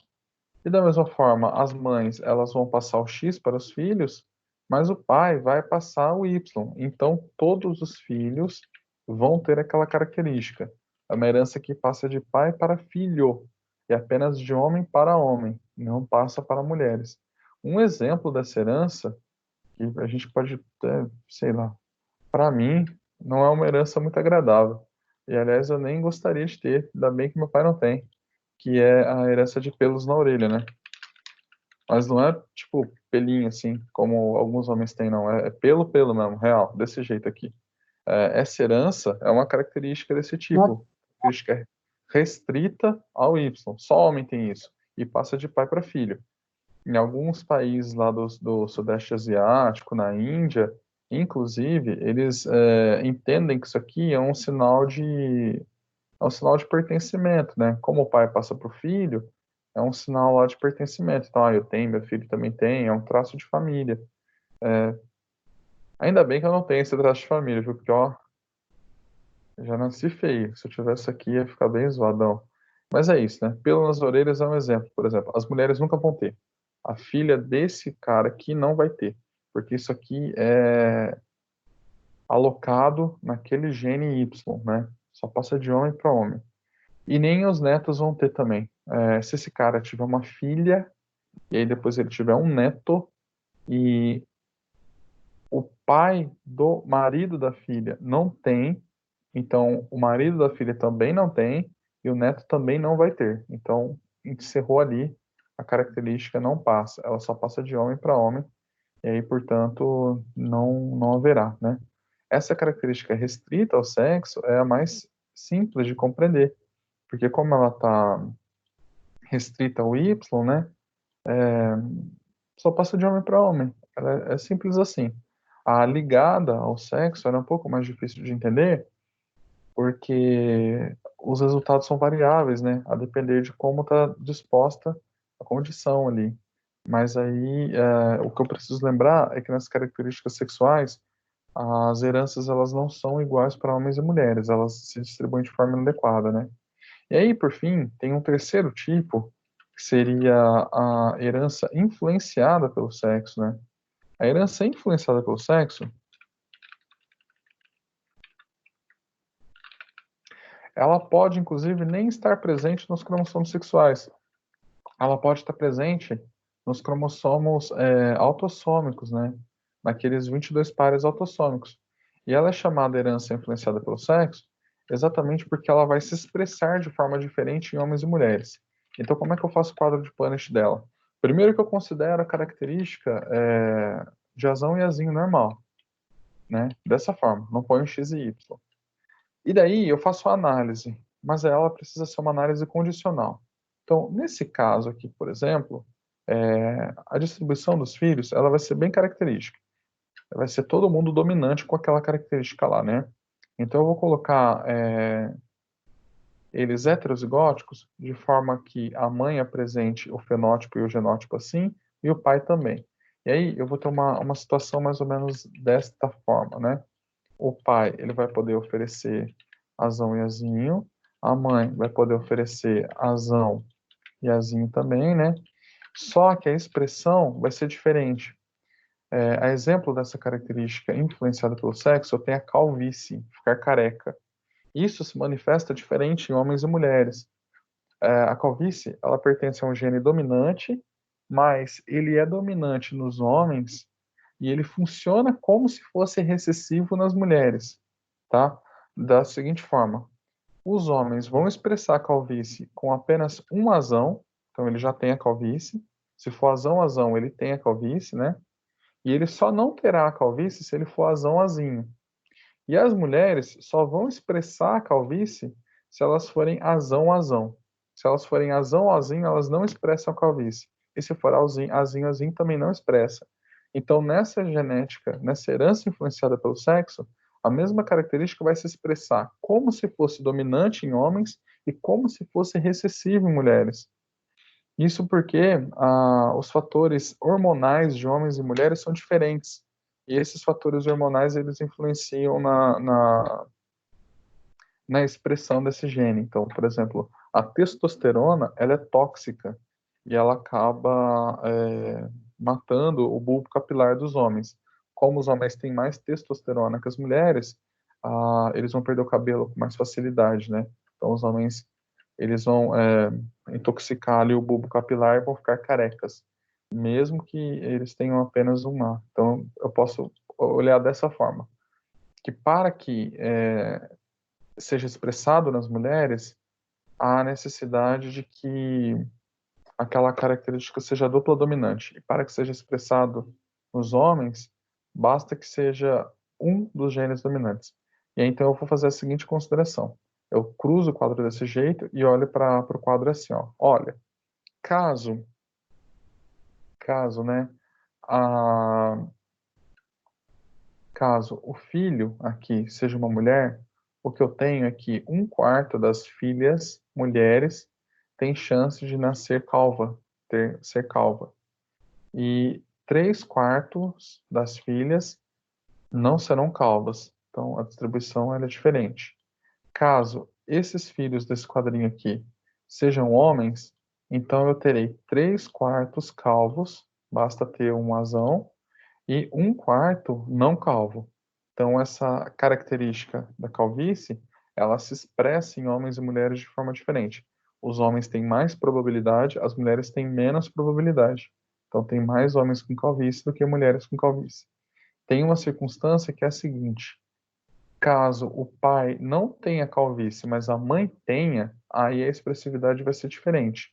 Que é o seguinte: para o pai não ter a calvície, ele tem que ser azinho. Para a mãe ter a calvície, ela tem que ter azão e azão. Nesse caso, todas as crianças serão heterozigóticas, né? Pega sempre o azão da mãe e pega sempre o azinho do pai. Então, todos os filhos serão heterozigóticos. Mas a expressão vai ser diferente. Caso o pai não tenha calvície e a mãe tenha, nenhuma das filhas né? Nenhuma das filhas do sexo feminino, nenhuma das meninas vai ter a calvície. Agora, todos os homens terão. Todos os homens vão apresentar. Então, assim, a mãe com calvície é um indicador maior de que o filho vai ter também do que o pai com calvície, né? Agora, se o pai e a mãe tiverem, aí, com certeza o filho vai ter. Porque, no caso do pai e a mãe terem a calvície, então todos vão ter, todos os filhos, todas as filhas. Com a exceção de que se o pai for heterozigótico, né? Porque daí ele vai ter metade das meninas com calvície, metade das meninas sem, mas todos os homens com calvície. Aí não tem jeito. E mesmo quando há a expressão da calvície, ela é diferente em homens e mulheres. A calvície masculina, ela é formada por áreas, assim, né? Ela tem áreas nas quais o cabelo cai, e a calvície feminina, ela tem uma certa redução de volume de cabelo, mas não chega a ter pontos de falha muito grandes, né? Então, tem essa situação aqui, ó. A calvície masculina, ela é bem marcada, né? O cabelo realmente cai bastante e chega a ter pontos de falha, assim, né? Chega a ter pontos de falha grande. Já a calvície feminina, ela é diferente. Ela, no máximo, ela é assim, né? Ela tem o cabelo mais ralo, né? Ou assim. Essa mulher, ela é bastante calva, né? Então ela tem o cabelo bem mais ralo. Eu percebo que começa a ter um espaçamento entre os fios, né? Enquanto que essa condição aqui é a condição do início da calvície masculina, é a condição da calvície avançada nas mulheres. Quer dizer, o fator protetivo da calvície, ele, além de fazer com que a expressão genética seja diferente em homens e mulheres, também faz com que, mesmo quando a mulher seja calva, ela ainda tenha a expressão menos acentuada, né? A calvície feminina ela ainda é menos acentuada do que nos homens. Nesse caso, nessa circunstância, eu digo que é uma herança influenciada pelo sexo. Vai afetar homens e mulheres de forma diferente. E por causa da questão hormonal. Embora seja uma herança sexual, na hora de usar o quadro de Punnett, eu escrevo aqui como se fosse uma herança autossômica, né? Azão e azinho. Se eu fizer essa característica com o X e o Y, ela não vai funcionar legal, porque daí eu preciso considerar que o gameta masculino ele está limitado, né? Quer dizer, essa herança ela não está presente nessa parte aqui do material, né? Mas provavelmente nessa parte aqui. Então ela tem expressão relacional de azão e azinho. Eles têm duplos, né? Duplos genes, né? Genes homólogos, né? Alelos homólogos, mas eles não têm a expressão igual. Então é uma genética sexual, mas não é diretamente relacionada ao cromossomo sexual, né? Mas principalmente aos cromossomos autossômicos. E isso aqui encerra os quadrinhos de Punnett para vocês fazerem as reproduções e entenderem o funcionamento, tá? A partir daqui eu consigo entender a genética, consigo entender como passam as coisas de pai para filho e consigo entender também a questão estrutural, né? Então, nós vimos a genética autossômica, depois 3 tipos de genética sexuais, né? E com isso a gente encerra esses quadrinhos. Aí, deixa eu abrir as aulas com vocês, sobretudo a apostila, para a gente ver o nosso cronograma aqui, né? Ver o nosso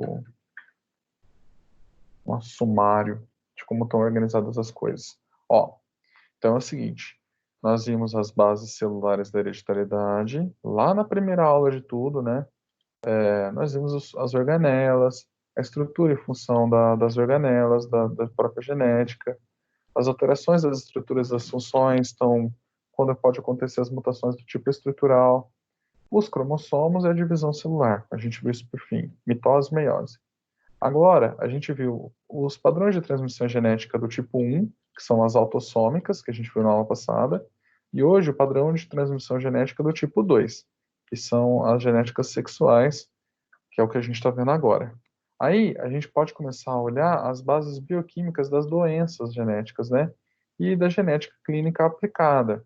Aí, a partir desse momento, a apostila vai começar a misturar condições genéticas estruturais e condições genéticas de mutação numérica. E aí a gente vai começar a olhar os distúrbios. Depois, a partir da unidade 3, a gente começa a olhar as anomalias cromossômicas, os distúrbios autossômicos, distúrbios dos cromossomos sexuais, para saber onde é que está alocado. E, por fim, a herança multifatorial, né? E a gente encerra a matéria propriamente. Deixa eu andar com o conteúdo, porque, assim, na aula, às vezes eu vou fazendo parênteses de uma matéria e eu acabo adiantando coisas, né? Então, às vezes a gente já passou por aquilo sem perceber. Então, a herança genética do tipo 1, a gente falou a respeito de cromossomos homólogos, genes anelos, genótipo, fenótipo, fez o heredograma, na aula passada nós montamos o heredograma, né? Fizemos os quadrinhos de Punnett e aprendemos a fazer a reprodução. É isso. Homens, mulheres, é isso. Aí na genética transmissão do tipo 2, nós falamos a respeito dos caracteres sexuais, né? Tipo X e Y. Lembrando que as mulheres têm X e X, os homens têm X e Y. A herança ligada ao X, ó, essa apostila traz com o nome de ligada ao X. Mas às vezes vocês podem achar outro livro que é herança ligada ao sexo. E aí tanto faz, a ideia é a mesma, né? Então, as heranças ligadas ao X, heranças ligadas ao Y, as distribuições em termos de mosaico, né, de como que isso aqui vai aplicar, que é o seguinte, as minhas células, elas vão sendo divididas e elas vão sendo expressadas depois de forma diferente. Então, o nosso corpo, ele tem partes que parecem mais com a mãe, tem partes que parecem mais com o pai, isso porque o material genético ele vai sendo expressado, assim, da mistura do pai e da mãe, né? Então, nosso organismo ele é formado em forma de mosaico. Genes recessivos.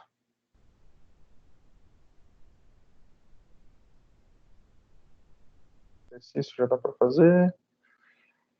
E aí a gente começa a falar das bases bioquímicas. Fenilcetonúria.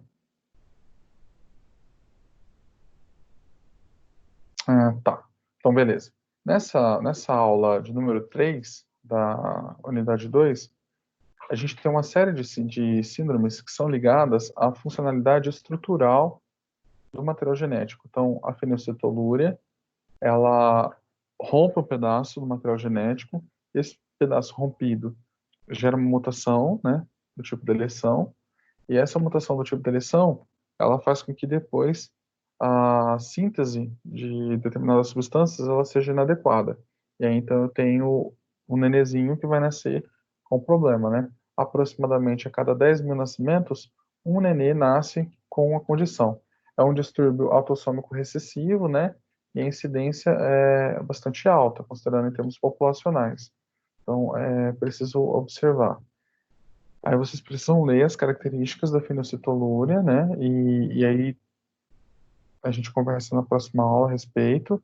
Vocês tragam as dúvidas, por favor. Eu vou fazer um slide com as síndromes, falando como cada uma delas afeta, né? A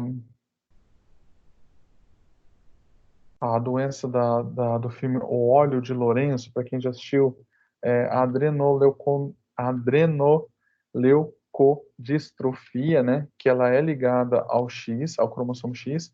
Essa daqui é autossômica. Fenilcetonúria é autossômica. Já a doença do óleo de Lourenço é ligada ao cromossomo X. É a mesma coisa. Eu vou trazer para vocês as fotos, a informação. Na próxima aula a gente aprofunda. A galactosemia, que ela vai funcionar na quebra da galactose para a formação da glicose, né? O resultado é que eu tenho uma estrutura metabólica prejudicada, então o bebezinho vai ter problemas de metabolismo, vai ter que fazer tratamento por toda a vida, né? Ele não consegue. Um dos processos da quebra do açúcar, o açúcar do leite não é quebrado em moléculas de glicose, que são açúcares menores, né? E aí ele não consegue extrair energia. A respeito da triagem neonatal, o teste do pezinho, os testes básicos, nós vamos estudar tudo isso, que dá para, a partir desses testes, dá para fazer a acompanhamento das doenças, né? E eu quero avançar para a próxima aula para falar primeiro do tipo numérico, para depois falar do tipo estrutural, da genética clínica aplicada em 3 condições específicas. Deixa eu ver. Tá, né? Isso nós já falamos lá atrás, como que a incidência de mutações ela pode aumentar, né? Caso sejam casais consanguíneos, estão parentes, né, com algum parentesco, pode acontecer erro genético, abortos repetitivos, né, se a mulher provoca muitos abortos, ela pode também produzir mutações gênicas nos próximos filhos, ou se ela tiver infertilidade e por algum motivo tratar essa infertilidade, caso haja história familiar, própria condição hereditária, né, a idade avançada da mãe, sobretudo se for muito acima dos 35 anos, ela dificulta a separação do material genético na produção dos gametas, né? E aí, na produção da fecundação dos gametas, né? E daí o bebezinho tem chance de ter trissomias de alguns cromossomos, que é o que a gente vai ver daqui a pouco. Então, a mãe com a idade muito avançada dá problema. Exposição a determinadas substâncias durante a gestação, né? Tá como droga, álcool, isso prejudica. Exposição à radiação ionizante, substâncias radioativas, né? Então, também podem quebrar a célula. Doenças infectocontagiosas. Recente soube-se que o Zika vírus atrapalhava lá no processo de gestação do bebezinho, fazendo com que ele tivesse a microcefalia, né? Então, o vírus, ele também, como ele usa a estrutura celular para se reproduzir, ele acaba quebrando também o material genético. Então, doença infectocontagiosa de vírus ou bactéria que rompe a nossa célula. Anomalia e condição diagnosticada da mãe, que normalmente é da própria estrutura da biologia dela, ela teve um erro, mas que não foi diagnosticado, né? E caso o filho anterior tenha uma situação sensibilizante da mãe, então o filho tem uma condição que ao estar no ventre materno ele acaba sensibilizando a mãe, o segundo filho vai sofrer pela sensibilização do primeiro, né? É o caso, por exemplo, de doenças sanguíneas, caso a condição sanguínea do filho seja tal, seja incompatível com a da mãe, ele pode gerar na mãe uma espécie de anticorpos para o próximo filho, e se o próximo filho também tiver a mesma condição, a mãe pode rejeitar o bebezinho no ventre, né? O próprio sistema dela vai rejeitar, e isso resulta em diferentes síndromes, sobretudo nas formações neurais, né? Então, uma formação da espinha, resultando na espinha bífida, a criança já nasce paraplégica, ou ainda uma formação do tubo neural, ou uma formação do aparelho digestório, né? Então, palato aberto, a fenda palatina, né? O lábio aberto. E, além dessas condições genéticas, eu gostaria de falar a respeito das tripossomias. Eu acho que está na unidade 3, que é essa citogenética clínica aqui. Que é isso aqui. Eu vou voltar naquela aula lá, tá, pessoal? Só pra gente não perder o embalo do cariótipo que eu tô falando para vocês. Que é isso aqui, ó. Anomalias autossômicas, tá? É a aula 1 da unidade 3. Eu vou adiantar essa aula e depois eu volto naquela aula, nas 2 aulas passadas. Que essa é mais fácil de entender e ajuda a gente a compreender a coisa do cariótipo, né? Que é o seguinte, no processo de reprodução, pode acontecer que o cariótipo humano, ele não tenha sido formado adequadamente, né? Que é esse o caso aqui. Então, por exemplo, eu tenho uma síndrome específica, aí eu tenho 3 síndromes específicas aqui. Síndrome de Down, síndrome de Edwards e síndrome de Patau, né? Que são todas numéricas e são fáceis de entender exatamente porque elas têm o mesmo funcionamento. Que é isso daqui, ó.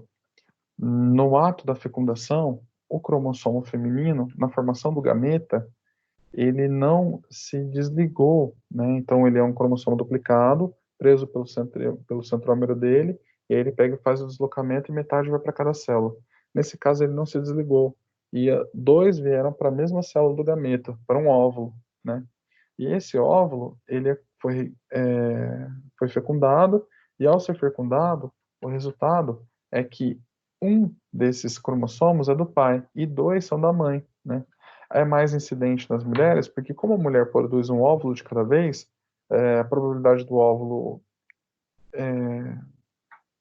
estar inadequado e ser fecundado é maior, né? Como o homem produz vários espermatozoides, pode acontecer que mesmo que o espermatozoide dele esteja ruim, aquele que está ruim não fecunde o óvulo, né? Então, a chance aqui é sempre mais relacionada ao aparelho feminino, sobretudo das mulheres mais velhas, né? Aí a representação fica sendo que a criança tem 47 cromossomos, né? Ao invés de ter 46, então a célula já é diferente. Ela é XY, portanto é um menino, né? É uma criança do sexo masculino. E ela tem um a mais no par 21. Então eu sei que é o síndrome de Down. Então o par 1 está perfeito, o 2 está perfeito, né? A hora que chega no 21, tem uma apresentação de um a mais. O resultado é bastante característico. A criança com síndrome de Down, ela vai apresentar, dentre outras coisas, algumas condições de pele, né? Alguns problemas de pele recorrentes, então alergia mais recorrente, alguns problemas respiratórios mais recorrentes também, e algum problema cognitivo relacionado ao rebaixamento intelectual. Então, algum nível de rebaixamento intelectual vai estar presente. Não quer dizer que essa criança não possa ter uma vida normal, não possa estudar. Inclusive, tem alguns que vão para a faculdade e que conseguem se casar e ter uma vida razoável.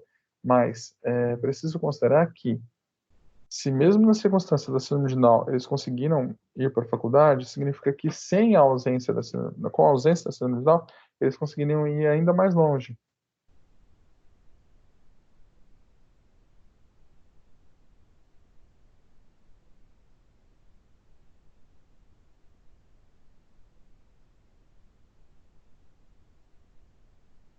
Bom, eles conseguiriam ir ainda mais longe, né? Então, essa condição em específico é uma condição que sempre nos aparece na clínica. É uma condição que vocês precisam focar mais atenção na hora de estudar, exatamente porque é uma condição mais presente na nossa clínica, e é uma condição que é a seguinte: a criança com síndrome de Down, ela é suficientemente diferente, né, em termos da tipicidade, né? Ela é atípica, então ela percebe que ela tem a atipicidade, mas ela é suficientemente igual ao ponto de entender a discriminação, o bullying, o maltrato. Então, assim, a inteligência ela é insuficiente para fazer certos desenvolvimentos, estudo, né? Então ela vai ter atraso na escola, eventualmente, mas ela é suficiente para que a criança perceba que está sendo maltratada, ou que está sendo negligenciada, ou que está sendo feita diferença. Então, nesse caso, na síndrome de Down, eu posso ter um sofrimento psicológico atrelado muito grande, exatamente porque a criança percebe o mal-estar que ela está vivenciando ali, né? As características são simples e fáceis de compreender. Então, assim, em geral, eu posso observar a microcefalia, que é uma condição do crânio, sobretudo a abóbada do crânio, que é a parte mais superior, diminuída. Isso faz com que o encéfalo também seja mais diminuído, né? Sobretudo com a parte occipital, né? E a face achatada. A face é a parte da frente do crânio, a parte occipital é a parte traseira. Então, há um achatamento da cabeça na parte frontal e na parte dorsal, né? A frente, o ventre e o dorso são achatados, assim. A parte occipital e a frente. O nariz normalmente é pequeno e a ponte nasal é baixa, né? Fazendo com que o nariz tenha um aspecto de ser arrebitadinho. E isso aqui gera um problema respiratório com certa incidência, né? É bem comum que a criança com síndrome de Down tenha também problema respiratório ou dificuldades para respirar. Os olhos normalmente têm um tipo de prega muito marcada, né? Que faz com que o olho seja, ao mesmo tempo, puxado e inclinado, levemente inclinado. Então, isso também é uma característica muito marcada. A mandíbula e a cavidade bucal são normalmente pequenas, proporcionalmente pequenas, né? faz com que o sorriso fique bastante largo, tenha um sorriso largo, mas que o queixo seja mais chapado, né? Então tem essa característica. E a língua apresenta crescimento normal e a fissura da língua são mais profundas. Então a língua tem sulco mais profundo, assim, tem risquinho mais profundo, né? Isso é marcado. O palato é razoavelmente estreito e os dentes normalmente aparecem de forma tardia, né? E quando aparecem, às vezes podem aparecer de forma irregular, então precisa fazer o tratamento dentário. As orelhas são proporcionalmente pequenas e a implantação é baixa, então a orelha vai ser sempre proporcionalmente menor, desenvolvimento típico, e mais baixa em relação à posição do crânio. E essa característica é apenas a característica do fenótipo na condição externa, né? Não é ainda característica comportamental. O pescoço normalmente é curto e largo, né? Formando aquela distensão chamada de asa. A estatura normalmente é baixa, os dedos da mão normalmente são curtos, isso dá para identificar logo do nascimento, né? E a mão, ao invés de ter 3 pregas palmares, formando uma letra M, tem uma única prega no centro da mão. A mão tem um risquinho mais profundo. É uma característica bem marcada também, né? E o que mais? A mão tem uma única prega, a musculatura normalmente é hipotônica, quer dizer, a musculatura é molinha, sobretudo do nenenzinho, né? A musculatura normalmente ela é bem molinha, mais mole do que do nenenzinho com desenvolvimento típico. Os homens geralmente são estéreis, então eles não podem ter filhos, né? Normalmente, os meninos com síndrome de Down não podem ser filhos. E as mulheres geralmente apresentam hipogonadismo, que significa que o sistema de gônadas delas vai ser mal desenvolvido, então os ovários vão ser mal desenvolvidos. Quando elas podem ser férteis, a fertilidade não é plena também. E caso haja fecundação de uma pessoa por alguém que tenha síndrome de Down, o nenê com certeza vai ter síndrome de Down. Isso porque ele vai passar lá no cromossomo dele o material duplicado, né? Então, a probabilidade de ter filhos também com síndrome de Down é altíssima. E há alguns casos raros nos quais as mulheres se tornam mães, né? E aí a parte psicológica que nos interessa é essa, que eles apresentam algum comprometimento mental de grave, de moderado a grave, né? A maioria é educável, quer dizer que pode fazer escola e pode se comportar e se relacionar bem. A questão moral, ela é proporcional à questão intelectual. Então, assim, não quer dizer que a criança ela é imoral, no sentido de que ela não tem moralidade. Quer dizer que que ela vá contra a moralidade, né? Quer dizer que ela é amoral, como se ela fosse inocente, como um bebezinho. Então, ela não consegue desenvolver moralidade. Então, uma criancinha pequenininha, um bebezinho, se eu dar uma nota de R$ 100 da mão do nenê, ele leva embora. Ele nem se liga que ele está levando embora, né? Porque ele não consegue ter esse acompanhamento intelectual. Nesse caso, na síndrome de Down, essa inocência, ela beira também a moralidade, né? Ela não tem essa relação de percepção. Eles conseguem ser alfabetizados, conseguem ler, estudar, inclusive alguns conseguem ser poliglotas, né? Conseguem falar vários idiomas, conseguem realizar tarefas manuais e utilizar computadores, utilizar a televisão com certa regularidade. O afeto, ele é preservado e exatamente porque não tem essa distinção moral e também a noção da malícia, assim, o afeto ele é muito, muito aflorado. São pessoas muito afetuosas, exatamente porque não avaliam as características ruins, assim, dos outros, né? Então, eles vão sempre tratar todo mundo com muito afeto. E isso aqui gera muito problema na clínica, porque são pessoas, são crianças, sobretudo as criancinhas, que podem não ser correspondidas. Elas podem gostar muito do coleguinha e o colega deliberadamente tratar ela mal, por conta das características físicas ou ainda por conta do funcionamento como um todo, né?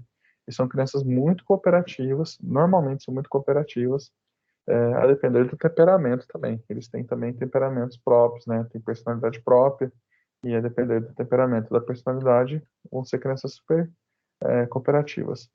São susceptíveis a infecções respiratórias com certa frequência, que é aquilo que eu disse, né, por conta da própria formação nasal, né? E apresentam também tendência à cardiopatia congênita, problemas no coração. Tem um detalhe aqui que é o seguinte: a síndrome de Down, há um tempo atrás, ela era chamada de mongolismo, né? É um nome pejorativo que, no princípio, não era, não era utilizado, não era utilizado com essa ideia pejorativa, mas a noção era fazer uma menção à característica do mongol mesmo, asiático, né?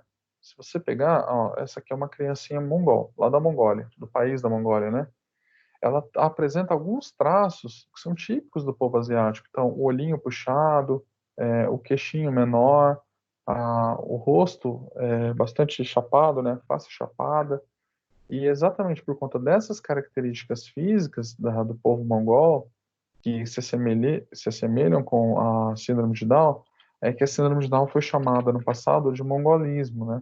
Porque se eu pegar uma criancinha com a síndrome de Down, ela tem aquelas características do olhinho puxado e do rosto arredondado, né?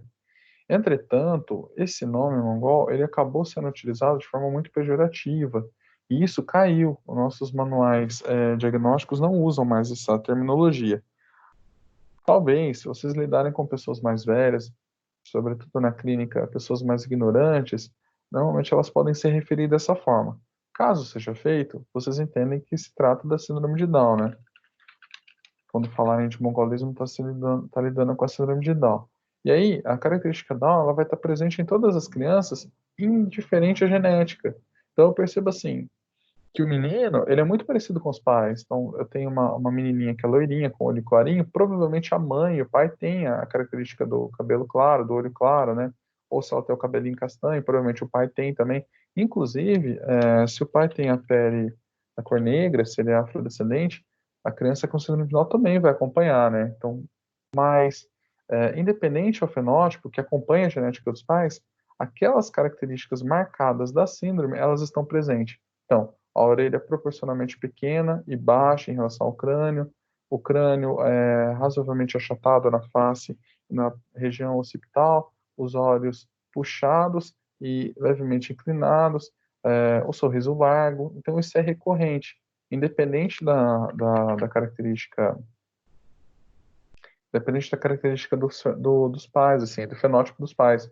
Faz com que o rosto fique muito parecido, né? Uma certa característica muito marcada. E isso favorece muito a discriminação das crianças, né? As crianças, elas vão ser, às vezes, maltratadas na escola. Então, o psicólogo, ele tem que estar muito atento com isso para investigar, porque, embora seja uma criança muito feliz, ela pode também sofrer muito preconceito, muita discriminação, e essa parte talvez seja uma das partes mais importantes, assim, dessa matéria de psicobiologia, que é exatamente a parte na qual a gente vai estudar as características de síndromes relacionadas às questões comportamentais. Bom, depois da síndrome de Down, eu tenho a síndrome de Edwards, que trata-se da trissomia do cromossomo 18. Nesse caso, eu tenho uma série de condições biológicas que quase impossibilitam o desenvolvimento da própria criança, assim. A maioria vai morrer, vai vir a falecer ainda na fase da primeira infância, ainda bebezinho, porque tem uma série de problemas, né? Então, se a gente olhar a descrição, ela é recorrente, assim, as malformações vão desde os membros, os braços, as mãos, as pernas, até má formação do aparelho visceral, então do estômago, das vísceras, do intestino. Então vai ter hérnia, vai ter problemas na formação do sistema circulatório, então as veias, as artérias vão ter problemas. Vão ter também problemas relacionados à estrutura facial do crânio e do pescoço. E conforme o acometimento dessa doença, quanto mais grave, pior vai ser a estrutura. E aí a criancinha, eventualmente, ela não consegue se desenvolver. Há uma característica bem marcada na síndrome de Edwards, que é a disposição da mão. O dedinho da mão, ele fecha, os dois dedos o dedo máximo e o dedo anelar, eles fecham na palma da mão, e o dedo indicador e o dedo mínimo, eles sobrepõem o anelar, né, e o dedo máximo, fazendo uma característica bem marcada com a mão, que é o detalhe aqui da mão do bebezinho, né, que mostra a síndrome de Edwards. É assim, a trissomia do cromossomo 18. Essa característica dificilmente vocês vão lidar na clínica, porque esses bebezinhos eles não chegam a crescer muito, né? Eles vêm a falecer ainda pequenininhos, ainda crianças. Então, nesse caso, vocês precisam conhecer a síndrome para lidar com os familiares, sobretudo para quem for para a área de acompanhamento hospitalar e para a área de educação especial. Então, vocês precisam conhecer a síndrome para lidar com os pais, né? E aí tem uma série de características físicas, mas não tem características comportamentais, exatamente porque dificilmente eles vão crescer, né? A terceira síndrome é a síndrome de Patau, que é a trissomia do cromossomo 13, né? Então, o cromossomo 13 é que tem a trissomia. E nesse caso também tem características bem marcadas, mas essas crianças, apesar de ter um índice de morte bem alto, de 50%, né, de vir a falecer ainda bebezinhos, essas crianças elas podem crescer e chegar até a fase mais infantil, né? Porém, elas terão atraso cognitivo severo, né?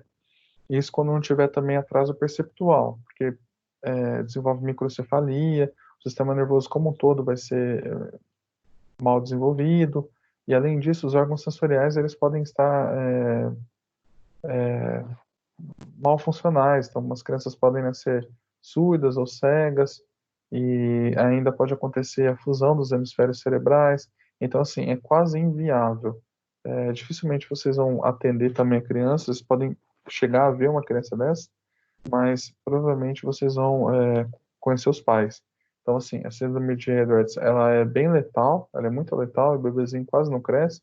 A síndrome de Patau, a criança chega até os 3 anos, mais ou menos, diferente da síndrome de Down, que pode até atingir a vida adulta, né? Então, vocês não vão lidar com essas crianças diretamente no consultório, mas vocês vão lidar com os pais. E aí, nessa aula, tem uma anomalia autossômica estrutural específica, que é a síndrome do meado do gato, né? Que é o cri do chat, que o bebezinho ele apresenta uma espécie de choro muito característica. Logo ao nascimento, o bebezinho chora, né? E ao chorar, falta a oxigenação, então o choro dele lembra o meado de um gato. Tem uma série de condições motoras que vão estar alteradas, e nesse caso, a criança ela pode crescer, atingir inclusive a vida adulta, com certas dificuldades, como a síndrome de Down, né? Sobretudo as dificuldades neurológicas, motoras e intelectuais, e ela apresenta também características muito marcadas. Então, nesse caso, o crânio ele é estendido, ele é mais comprido, né? A orelha é maior do que no desenvolvimento típico, nariz e queixo também são estendidos e também apresenta déficit intelectual. Então, nesse caso da síndrome do meado de gato, vocês também vão lidar no consultório. Então, dessa aula, as duas características mais importantes para vocês ficarem atentos é com relação à síndrome de Down e à síndrome do miado de gato, que são aquelas que a gente vai lidar, sobretudo quando a gente for para o hospital ou para o atendimento de crianças com desenvolvimento atípico, né, educação especial, coisas desse tipo. Então, voltando lá na apostila, deixa eu só mostrar o que eu fiz, virou uma confusão, né, que eu pulei umas aulas. Foi o seguinte, a gente falou dos padrões genéticos, e aí, nessa aula da sessão 2.2, eu vim para a sessão 3.1, tá? Isso porque as bases bioquímicas das doenças e a genética clínica aplicada, eu vou explicando para vocês os conceitos conforme eu for falando da unidade 3, porque eles vão aparecer de novo. Vocês vão ver aqui e vão ver de novo aqui. Então, vocês podem fazer a leitura, trazer as dúvidas para mim, e eu vou explicando os conceitos gradualmente conforme a gente for falando, tá? Então, hoje a gente vai até a seção 3.1, algumas anomalias cromossômicas, né? 3 do tipo numéricas, uma do tipo estrutural E aí depois nas próximas aulas a gente fala dos distúrbios autossômicos, dos distúrbios sexuais. E aí a gente consegue encerrar isso no prazo previsto. Tudo bem, pessoal? Alguma dúvida? Essa parte da matéria ela é razoavelmente mais simples. Precisa apenas que vocês leiam o material e compreendam a sintomatologia. Não tem mais aqueles detalhes específicos como tem na unidade 1. Então, eu preciso que vocês façam esse esforço de adiantar a matéria e trazerem para mim as perguntas para a gente poder trocar, conversar a respeito. Ok? Podemos encerrar por hoje? A minha internet está meio zoada. Eu não sei nem o que vocês estão me ouvindo, na verdade. Não, tá dando para ouvir, professor. Deu para ouvir sim, professor. Caiu mais uma vez depois. Eu não sei se chegou a cair para vocês, mas apareceu para mim o desconectado aqui. Eu não sei quanto tempo eu fiquei falando sem gravar. Eu vou olhar essa gravação e depois eu vou adiantar. Pouquíssimo tempo, professor. Da segunda vez deu uma falha, ficou mudo assim por um tempinho, mas foi bem rápido. Tá. Eu vou ver a gravação depois, aí eu vou regravar isso. Vou ajudando vocês conforme eu vou lançando as aulas de picadinho, assim. No final de semana eu pretendo arrumar lá o canal do YouTube e arrumar o trabalho de vocês, tá? E aí vocês vão me relatando. Todas as dúvidas, tudo que ficar, vocês vão me falando para não ficar a lacuna em aberto. Tudo bem? Deixar. Pode deixar. Obrigada, Boa noite, professor. Boa noite, gente. Boa noite, gente. Obrigada, Bom professor. descanso. Tchau. Ana, deixa eu te falar uma coisa. Você Oi. me perguntou ontem a respeito do tangível. reforçamento tangível, né? Eu fui estudar o que era a questão do tangível. É assim, tem duas definições. Tangível pode ser aquilo que está dentro do repertório da criança, então ele é tangível, ou ainda pode ser aquilo que tem um apelo biológico maior, que é o reforço tangível. Então, por exemplo, você dá uma bala para a criança, é mais forte do que você falar um muito bem, sabe? Em alguma circunstância. Então, nesse caso, o tangível é aquilo que tem um apelo maior. Então, depende do enunciado, como que estava posto, entendeu? Colocou o gabarito lá, na realidade era carrinho mesmo, professor. Era o carrinho? Era. Aí ele E você acertou, então? Não, porque eu acertei, mas assim, eu não entendi, chutei, né? E chutar sem entender é mais difícil. Né? Mas então, aí o tangível explicou. Porque é que assim, o tangível, ele tem um apelo maior, mas tem uma situação que é a seguinte, no caso, por exemplo, se você dá uma balinha para a criança, né? Isso daí gera um outro problema futuro, porque daí ela vai ficar comendo bala, pode prejudicar o dente dela. Então é melhor você substituir esse tangível por um outro que seja mais socialmente benéfico. Então, por exemplo, prestar atenção, dar atenção para ela, do que dar o carrinho, né? O carrinho, ela fica dependente daquilo, como se fosse isso. Então, ele é mais forte, mas ele gera uma certa dependência. Sim. Mas, como ele disse, na modelagem é mais fácil, né? Porque você pega dentro daquilo que já está no repertório. A questão do curso é autismo, então tinha que ser levado. Mas eu entendi, agradeço muito, viu, professor? Eu baixei também alguns artigos sobre o assunto para na próxima prova ser melhor, né? Tá joia. Tá bom. Muito obrigada. Isso, então. Boa noite, pessoal. Boa noite, bom descanso, bom fim de semana. Boa noite, professor. Tchau. Boa noite, tchau, professor. gente. Boa noite, amigos. Tchau. Boa noite. Tchau, boa noite. Bom churrasco, viu, professor? Que churrasco, bem que eu queria. Se vocês quiserem fazer churrasco para mim, pode fazer. Pode deixar.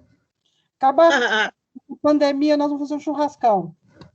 Nossa, não, isso eu vou mesmo. No primeiro dia de aula eu vou levar coxinha, Coca-Cola. Eu falei com a Dulce que a gente podia tomar um porre, que aí ficava mais tranquilo. Eu falei ontem. Coisa ruim.